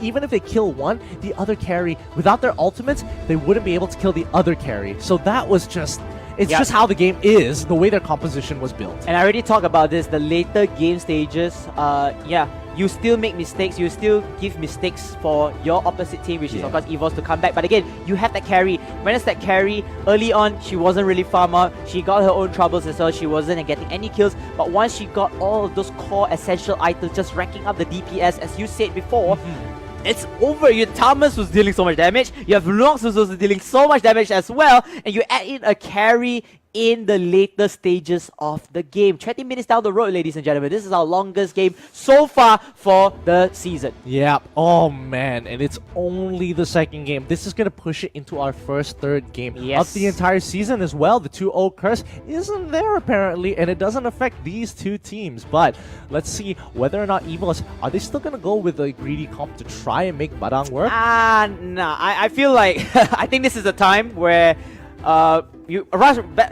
just leave aside the bet. Just go in for the points now. I think Badang will be, just an experimental hero. First round, second round, yeah, we're done with it already. Now they're going in for the full steam ahead. My question is, can Reborn take up against such a full steam team if EVOS were to try out the full actual hero lineup? Well, there is a very good potential here. I mean, it's going to be hard to say for certain, but hopefully these two teams are ready to really show what they are capable of bringing into this upcoming game. Because as of right now, Kenpachi, he looks a lot more comfortable. Correct. A lot more comfortable on the Kaya rather than the Belleric. So that's definitely a change of pace. He has definitely restored faith in me, believing that he is still able to play up to the top tier like the rest of his team. So now that I don't have to worry about that, how are you going to utilize him and make sure that your draft is going to end up something along this line where it's actually decently good? You have your very standard stuff, two tanks, both either utility or main dedicated tank, your offlaner, your mage, and your marksman. Yep. A very simple comp, but very reliable. Very reliable, especially in every stage, from early to mid to late game. Everybody has a role to play, and that's what Reborn does it well for this round itself. They managed to stall all the way here. I just feel like, they should have ended the game earlier. Yeah. I feel like they should have ended the game earlier. They should have a little bit much more confidence itself, because let's say going into the late or the third game, let's just say EVOS just pulled their best heroes. They put out their best execution. Can Reborn take that confidence to at least counter-attack, or will they fall to the pressure coming in from EVOS Esports? But see, that's kind of the issue here, because EVOS's lineup, when you have something like Minotaur and also the Grok, you have one or two things. Find an opportunity to get to the backline, or you let them engage on you and you look for the counter-engage, because then they will have to try and kill your backline anyway. So I think that was the main issue, that they couldn't get past the Minotaur. Yep, I feel like that was the Minotaur, or maybe, there was a little bit of a misplay coming in here. But then again, talking about Odia Bambi, using that Gord, I feel like Gord is a very nice hero to use, but in that situation, especially when going to the later game, does he prove a point? Like, I felt like Reborn just know how to counter him, just straight away. Oh yeah, absolutely. Evil X was just so good at just running right at him. No matter what, I'm going to stun you, I'm going to put my Glorious Pass so my team can follow up, and I'm going to make sure you can't play the game. It's so hard to kind of I don't know, maybe if they went with a different mage. Let's say maybe Kagura. Potentially, AoE. I think it's way better. Because if they want to build onto that team fight, right? You want to pressure everybody into one zone. Kagura will be the best. Umbrella Girl just bringing everybody into one zone. Badang comes in, punch everybody. Maybe the Minotaur comes with the Minionian Fury. Grog with the wall, and then after that the ultimate. You have so much potential, but Gord at the moment, very, very slow. Yeah, true. The way they designed this particular team composition, there's only one win con of winning, and that's if you can get a very big burst damage onto the backline, kill your DPS, and then just clean up afterwards. That was pretty much their entire plan. Yep. But that's only game 2. We've got a third game coming up here. Hopefully these teams are loading up, but in the meantime, we're going to go on a short break. Remember, all this is on Facebook Live. It's all happening here. And make sure you stay tuned, because up next is going to be that Game 3. This is the MPL MY SG Season 3 Week 1. Day 2, a lot of exciting games here, all brought to you by Moontoon as well as EGG Network, and not to mention our favorite sponsor, legendary sponsor ranked. I always gotta remember that, the legendary sponsor ranked, U-Mobile, as well as our elite sponsor, HyperX. We'll be right back.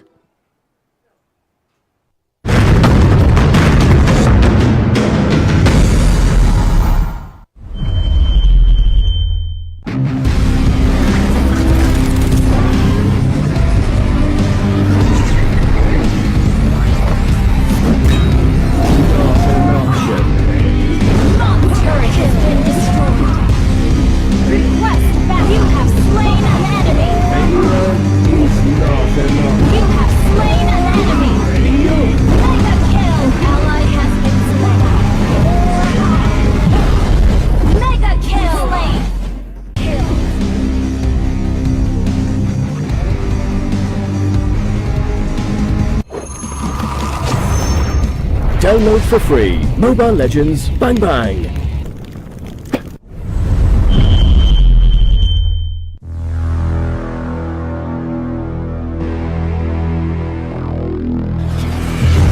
Let me introduce you to my partner, Dexter.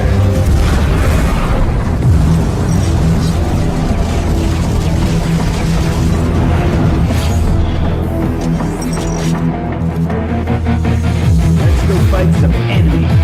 Let me introduce you to my partner, Dexter. Let's get this started. Let's get this started.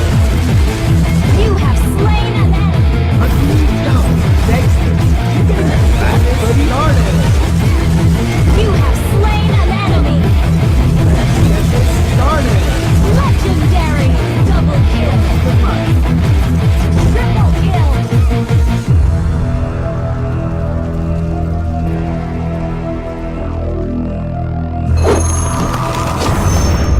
Download for free. Mobile Legends Bang Bang.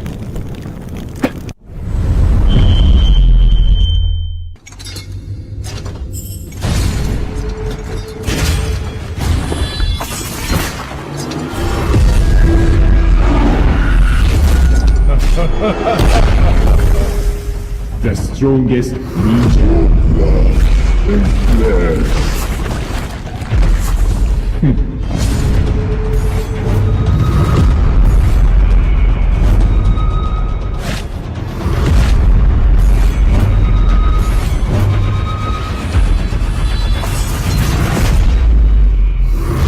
You have slain an enemy.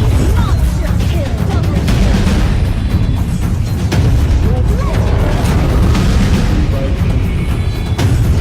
Legendary. Legendary.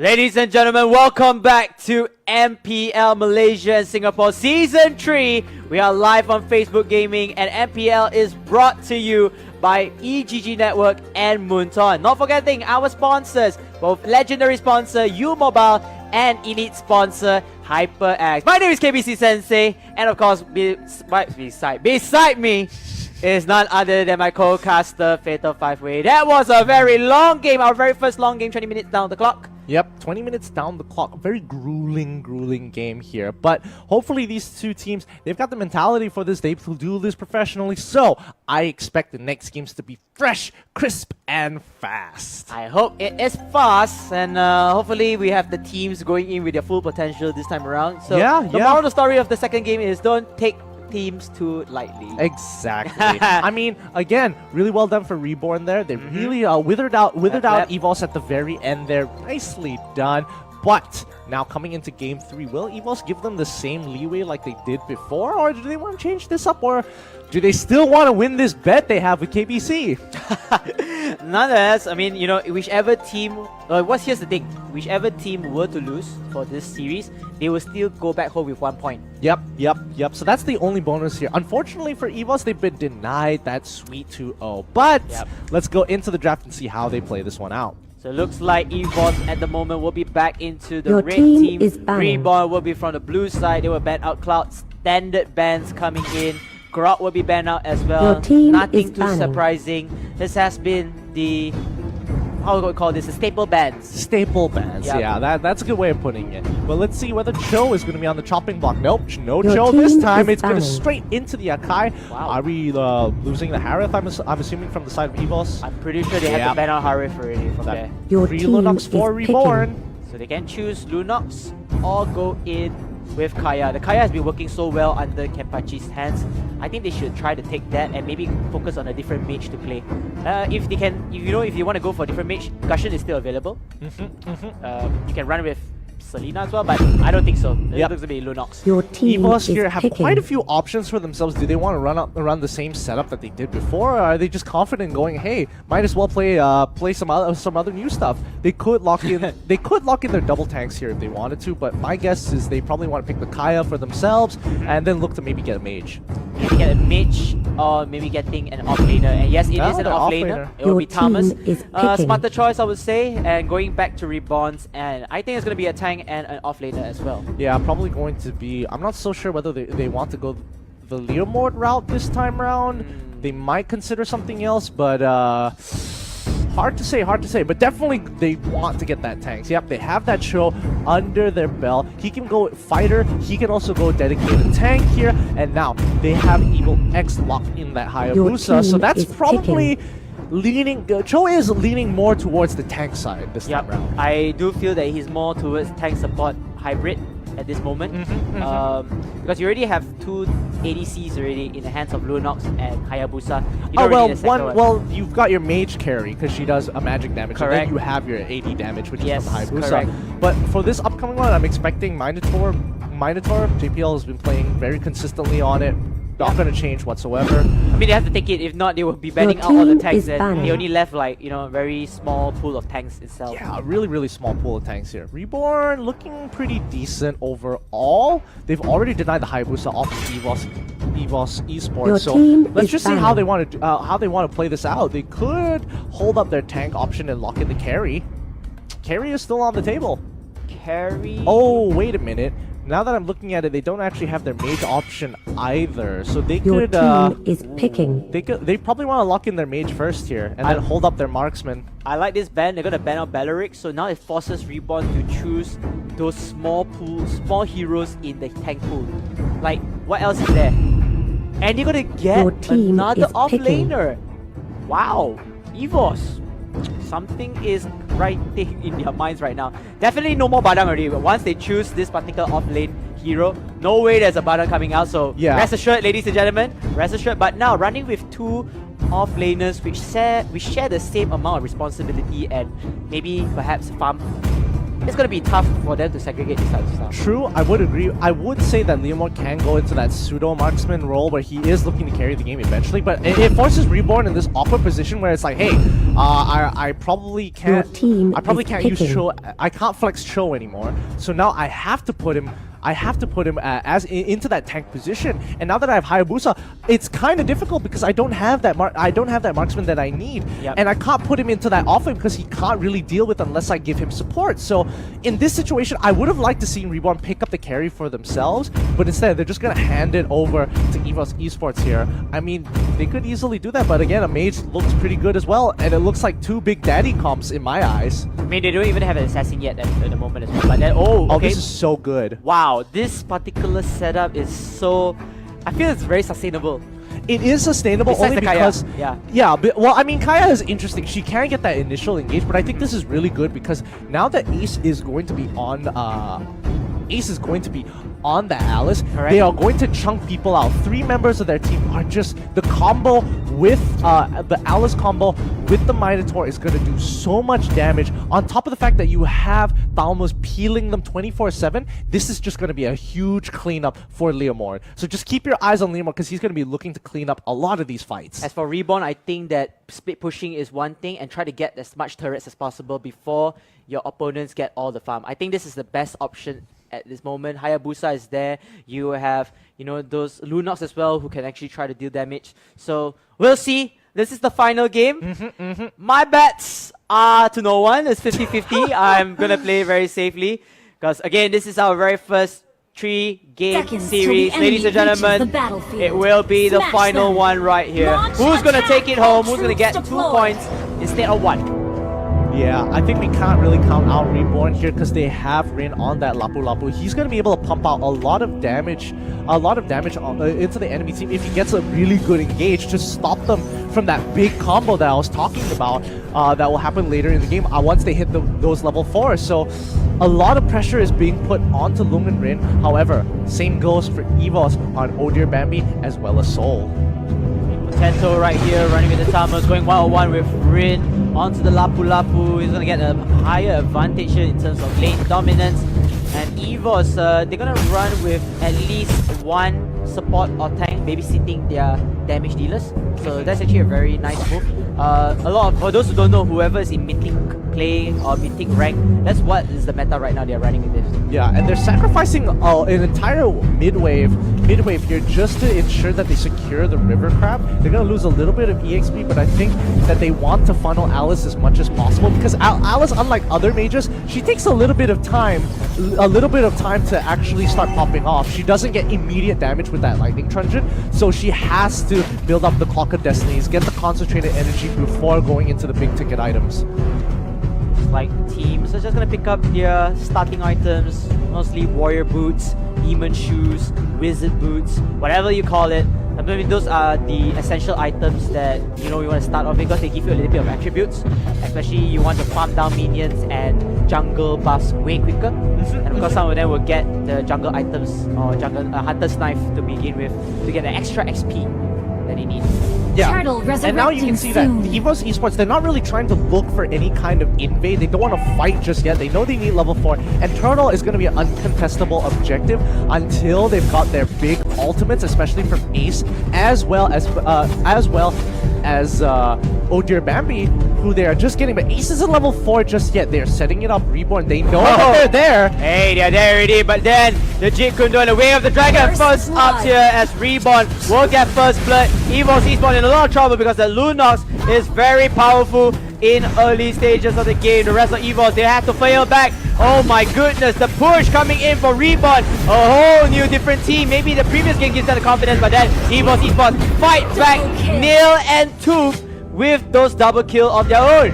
Very unnecessary dive there coming in from Reborn. They need to remember that Leomord, once you are low, Leomord can clean you up with his momentum, his passive, which makes him so strong. It allows him to get crit damage. Oh, okay. Big ultimate coming in from Rin, able to pick off Soul at the very end there. And a Divine Judgment as well, able to take down Rin. So it's going to be another trick kill coming in from both teams. This is already such a bloody match. 7 kills already in the first 3 minutes of the game. Wasn't expecting that, but let's see how this plays out some more. I'm expecting more fights happening across the map. EVOS are trying to at least control lanes and just doing the standard rotation.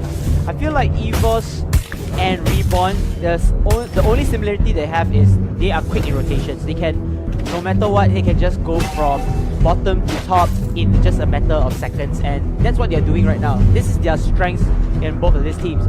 The only downside I see about EVOS is starting off, they don't have much damage comparing to Reborn. Oh, why did they catch out Silo? Oh, Silo's just gonna run, dancing around with the quad shadows. Nothing much very significant over there, but able to juke things off. And it looks like Reborn, they're gonna have 4 members at the bottom lane. They're gonna contest for this River Crab. Who's gonna take it? It will be... Keep your eyes on Ace. Ace! Oh, JPL! They're gonna run in here with a Divine Judgment. And Ace with the knockback onto the Mirroring Fury. Able to create so much chaos as Leomord gets a kill onto Lung's Lunox. Oh wait, hold on, Kim Pop! Oh, big play! Oh my goodness, Soul not at the right time here. Alice, oh dear Bambi, he's trying to blood sucker everything down here, but he will be able to do it. Yes, he will. He's gonna get 1 kill over here. The rest of the members of Team EVOS, they want more blood. Alice coming in again, able to pop up that, and the tanks and the supports just wreck chaos. There's no way Evil Axe is gonna survive that. That will be a clean fight coming in for EVOS Esports. And then Reborn, look at that Rin. They have the top lane for himself. Yep, he may have the top lane to himself, but that's not going to be enough to help him deal with the amount of damage Soul is pumping out here. But man, that was so good. So many kills going onto Oh Dear Bambi. That's going to help him so much more to accelerate him. He's going to quickly buy that Lightning Truncheon. He's going to have that extra burst of damage that he needs. Oh, wait a minute. Are they going to catch somebody off here? Nope. Looks like Lapu Lapu is going to get out of there scot-free. Speaking of burst, the burst damage coming in from Oh Dear Bambi is just surreal. Especially with the ultimate and of course the second skill that he pops up. It's just too much. Anyhow, Kaya is able to catch this high loss without any contest No, I'm not sure what is going on, but then it looks like Odia Bambi, he might be suffering, but then the blood still comes into play, able to turn things around. Kaya with the kill one more time. Lung nearly into death ways, but he's gonna survive with Hayabusa's help. Yes, it is. Yes, indeed. But is that enough to really change the pace of the game? Because right now, EVOS, they're developing quite a significant lead, 3K. I mean, it could turn at any point in time, but we've seen EVOS time and time again what they can do with just a very small lead. And Reborn, we saw in Game 1 what happened as EVOS, they got a small lead for themselves and they turned it into a 9K goal lead. So I'm not too sure whether Reborn wants to be in this position. No, Silo! Killing There is spree. no way you're gonna get that halo in the top or the bottom lane here. 3 members there. I like the composition coming in with all these 4 members. Split pushing is just surreal. Even though Leomod, he can stand on his own. Look at that. Rin misses the ulti on the Chieftain Rage. But then he's gonna get some help coming in from Evil X. So he still wants to take this fight. He Turtle still has his little resurrecting pony onto Sonic him kill. before the off-kill cam. Mega kill coming in onto Odia Bambi. Another kill coming in from Kenpachi. Thomas is just way too strong for this. Wa-cha-cha-chow! And Soul just slicing and dicing down to the heart off to the tank. 4 fights coming in here. Look at this. Team EVOS Esports just dominating this game. Yeah, and remember what I said, first it was 3K and now they've developed it even further. They pushed themselves up to 6K. And Soul, look at that! He is huge. a free lane for himself. Yeah, pretty much. And I mean, right now, on the Leomord, Soul is uncontestable. Even Lapu Lapu can't really deal too much against him, even though they are basically the same amount. And Turtle has already been taken away. They're looking to catch Rin. Rin manages to get back out. Let's have a look at the items to see, give us a better scale of what they're doing here. Ooh, that's interesting. Immediately with the Athena shield coming in from Thalmos, while Leomord building also an Athena shield. They're trying to deny a lot of damage from this Lunox. The clock of destiny already been picked up by Alice as well, giving her more mana regen, more ways to deal pain towards her opponents. I mean, this is where your worst nightmare comes in, when your opponent's carries are getting farmed up and your carries aren't. It's going to be tough. Yeah, and I think Thalmos is doing a good job sustaining against so many members. My goodness, they're he's behind sacrificing an enemy line. inhibitor for this! He's behind enemy lines, and now look at this Reborn. They're gonna get their first tier 3 turret exposed. Hayabusa is able to kill this Thomas, but then hey, I built one lane. I already created one lane, exploiting one lane, and your jungles right now. One kill doesn't make a matter because why? Kills or respawn. Heroes can respawn, but turrets cannot respawn at all. Absolutely, and I think that was just a really poor decision coming in from Reborn here. They sacrificed their inhibitor out of all things just to get a kill off of Potato. And Potato understandingly knows that, oh, as long as there's more than one member, I can sustain as long as possible. I just have to stop them from getting back to base. They already committed so hard at that point that Reborn said, might as well, we need to at least get Potato. Need to get Potato. But unfortunately, no potatoes for you. As Team EVOS Esports just dominating this map into their hands. Thomas is level 10. I don't think he's farmed enough to go in for the solo lot push. But then again, when you have your team behind your back, anything is possible. JPL speeding up, speed boy onto that Birdman. And they're just gonna destroy this turret, Lord, taking resurrecting more map soon. control. Hayabusa behind there. He's trying to find a kill. Silo is in the brush. Oh, he's looking to pick somebody off, but I don't think he can find anybody just He's yet. able to know where everybody is, but he needs to find out the right timing. He's going to find out the JPL. He's not going to continue on with the Ogi shadow kill. No, not within range yet. He needs to at least chunk him to about half and get more stacks of that ninjutsu before he can really pop off. But again, Ace is really close by. If he does bother to use that shadow kill, he might accidentally bounce over to Ace, wasting a lot of damage. So good decision to not go for it. But again, Reborn need to make something happen here. Reborn down one lane. 2 more lanes left with the inhibitor turrets. What can go even worse? Yeah, I mean, so far, the way this is eventually going to pair up is that EVOS is going to out... Ooh, hold up. Okay, Potato getting caught over there, unfortunately, by Kenpachi, but that's going to make things up. EVOS, they know that this is a fight they can try to take. They're going to catch out Lung first with the Divine Judgment on JPL before High Loss takes down Thomas. 1-to-1, an eye for an eye. Is this worth it though? Because EVOS, they're just running and gunning. They know they have the power, huffing and puffing over there as well. And they're gonna disengage and take more jungle buffs away from Reborn. Yay!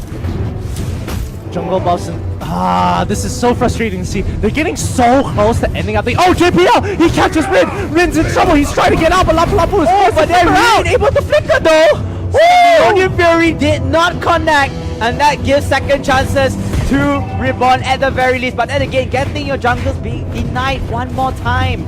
There's no more buffs they can take up here. And Reborn right now, they are under farm. I can 100% say that they are under farm already. Let's look at the levels. Yeah, yep, they're building their third item where they're still trying to complete their second item. Only their carries as of right now, Hayabusa and the split pushers, Hayabusa and Lapu Lapu are at 7k gold. They need something, but the fight has already begun! The fight has begun, ladies and gentlemen. EVOS, can they secure this fight? Can they pick up more kills? And you're gonna find Evil X. Look at Ace. Nice timing coming in with the Minotaur. Minionian Fury maybe about to come, but then Lapu Lapu with the Chieftain Rage. He's able to turn things around. It looks like EVOS, they are the back of the driver's seat. They have to go back here, but they're gonna continue fighting. It's the bloody tug of war. The war of attrition works well for EVOS. Alice will get a kill before Leopold gets a kill. He was getting shut down by the Filipino Chieftain. And now, I'm not sure who wins the fight, but again, the map control works out because you look at the bottom lane. The bottom lane, Hayabusa, is going to open things up. Now, it's equal grounds for both teams. Yep, and I think Hayabusa did a lot of work for his team. That Reborn really needed that inhibitor. This has just evened out the gold so much, and it's not in EVOS' favor because they needed to break one more inhibitor tower to at least try and pressure to go for the end because they can't go for Lord. Oh my goodness. I mean, that game itself was so no. good. Oh, Ace able to let it down as well with Alice. Oh dear, Bambi, they're going to chase forward. Evil X is like, you know what, I'm going to pop the Heaven's Highway and just run the bailout over there. And now, things are looking very shifty. I feel like EVOS, they had the game from at least start, but now it's very, very shaky. It looks like Reborn can come back as well. Yeah, I think Reborn, they finally broke through. They were able to get enough objectives, especially on that bottom side with the Hayabusa to make such a difference. Look at that. Rin. Yes, eyes. I mean, JPL is trying to zone off, make sure he doesn't get anywhere near. And the rest of Reborn, they know what's up. But Thalmos is in the back, trying to pressure them, making sure that they can't do anything. If they leave, Thalmos is going to get the inhibitor turret, but they're contesting. It's a 4v5 now. They're going to go for the lot here. It looks like Evil X coming in at the right time with the Heaven's Highway, but then Minionian Fury comes in play. Alice will get the kill onto the lot. Thalmos had to fall back. He needs to help his teammates because they know that if they're down by members, they are going to go down. But hey, you know what? Alice is there onto the godlike. Maybe a double kill comes into play. Long running for his dear life will not save himself with Leomar kill. Now with 1 Lord and 2 kills, this could be the game decider for EVOS Esports.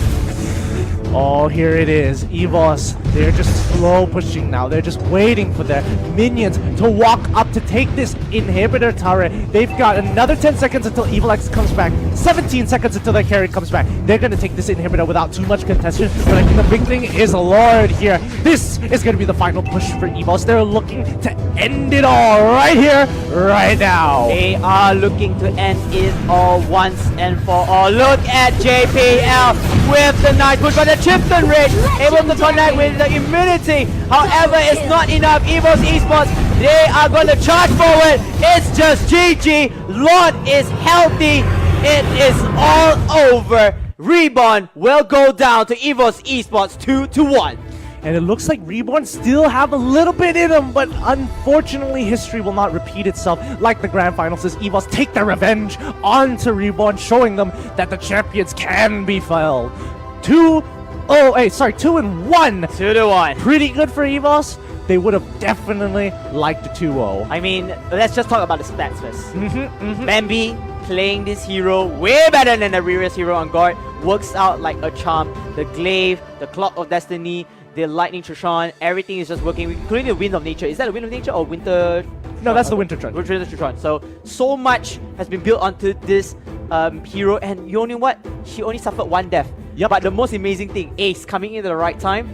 no deaths at all. Yeah, I think Ace is like I mean, even though the stats don't really show it, he really was a huge component for this team, setting up so many of these fights so easily by himself that I would honestly give him the MVP for this game because he just set up so many of those kills for Oh Dear Bambi and Soul to just pick off.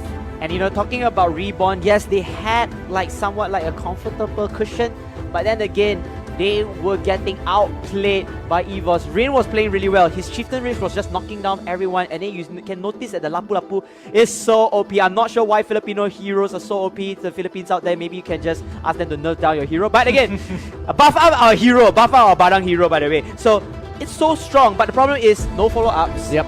Getting caught off guard. Yeah. And the rest is history. And also, not to mention, the Hayabusa was a little lackluster Yes. this time round. He didn't really have as much control over the game as we would like to have. But yeah, these early stage fights, Reborn were looking so good. But it just slipped out of their hands so quickly. I mean, Silo on the Hayabusa, he should have been able to take control for a large majority of the game, but he just kept getting copped out. And every time he split pushed, he's split pushing at the weirdest times. And I like what about what about what you call this, EVOS esports? Like they really play the attrition game well. Yes. Like you notice that a lot of the fights, right? They know they're gonna lose, but they went back ahead. They slowed down the tempo. They went back ahead, and once they got the re-heal or the regen, they come in to fight again. And it causes Reborn a lot of confusion because they know that, hey, wait a minute, if they're going back, let's just put all our resources in there. But they didn't know that there was actually a plan behind that plan to set things up for the kills. Yeah, I mean, the re-engagers coming in from EVOS is really good. They're basically playing around their carries, Soul and also Oh Dear Bambi. The initial damage will come first, and then Oh Dear Bambi has to wait for his ultimate to come back up before they re-engage. But Soul will just eat up all the damage, as well as Thamos, as much as they can, really just buy a lot of time just to allow Oh Dear Bambi to come back into the fight. So again, they just needed to kill Oh Dear Bambi, and even that was such a struggle. That's a struggle as well. I mean, the rest of the members also, they're just going in with so much of a pain. And like I said, this is the part that, you know, I felt like Reborn, they can win this because of the Chieftain Rage. And then they went back again with EVOS. EVOS just went back, they thought they were going to lose, but then they bait and switch, comes back again after the regen, knocking down Reborn. That Alice was playing on point, her ultimate strikes, and they take down multiple members of Reborn. Yeah, they just did such a good job here. But overall, you have to congratulate EVOS for taking this game over the previous reigning champions. Reborn, they played a tough game. Yeah, sweet revenge. They played a very long, grindy, winded game, but in the end, they just got bested by EVOS. Yeah, and don't worry about it. I mean, this is still just your first game, and you did it really well. In fact, you already got 1 point out of it. Yeah. So, you know, it's better to go back with 1 point rather than 0 points, comparing to the others who are just getting 2-0 every single time. Yeah. That's the thing. I have to agree. But it's been a really, really long day of just exciting games here at the MPL Season 3. I mean, this is a great start to the season, and it's only week 1. I mean, you know, judging from the production side where they put all the schedules where there are the hot teams versus the other hot team. Oh yeah. Other than that, other than all the predictions and stuff, but everything was such a great matchup. It was a great action pack as well coming in here. Now finally we have the official standings after the matches of day 1 and day 2. Here we go. And you can see EVOS right at the top of the standings. They've got their extra points, but they weren't able to push it up to 6. Correct. So unfortunately, they're going to be 5, which allows Icon Resurgence and also GeekFam to potentially come back and take that top spot. But the rest of the teams that get ready, because the rest of the teams will be playing very, very soon. I'm excited to see how Nara and also Assassins are going to be playing for these upcoming matches. Now, here is the list for tomorrow's matches. It's going to be the X-Assassins versus Nara Esports, Mysterious Assassins against Icon, and Reborn versus Resurgence. Wow, so we're gonna have 2 Malaysia versus Singaporean teams again, and 1 Civil War between Mysterious Assassins going up against Icon. Yeah, I mean, this is a whole bunch of exciting games. If you wanted to find out whether Mysterious Assassins can beat Icon, stick around for tomorrow, and as well as whether Reborn can deal a significant amount of damage to EVOS. What about Resurgence? Not to mention, Are X-Assassins a new hot team, or is it gonna be Nara Esports? Oh, and unfortunately, I won't be there tomorrow to cast the games. But Oh. tomorrow I'll be watching. I'm very interested of what Week 1 has to offer to us. And it has been a great 2 days casting for this Week 1 here. Anyhow, ladies and gentlemen, that is it for all of the games for today. We will see you guys tomorrow. Again, shout out again for all of our partners and sponsors here. Again, if you guys want to catch up all the MPL Malaysia and Singapore Season 3 live, check us out on Facebook Gaming. This MPL is brought to you by both EGG Network and Moonton, and of course, our dear sponsors, our legendary sponsor, U-Mobile, our elite sponsors, HyperX. Ladies and gentlemen, on behalf of Fatal 5-Way, this is KBC Sensei as well, signing off. We'll see you guys tomorrow, same time, same place.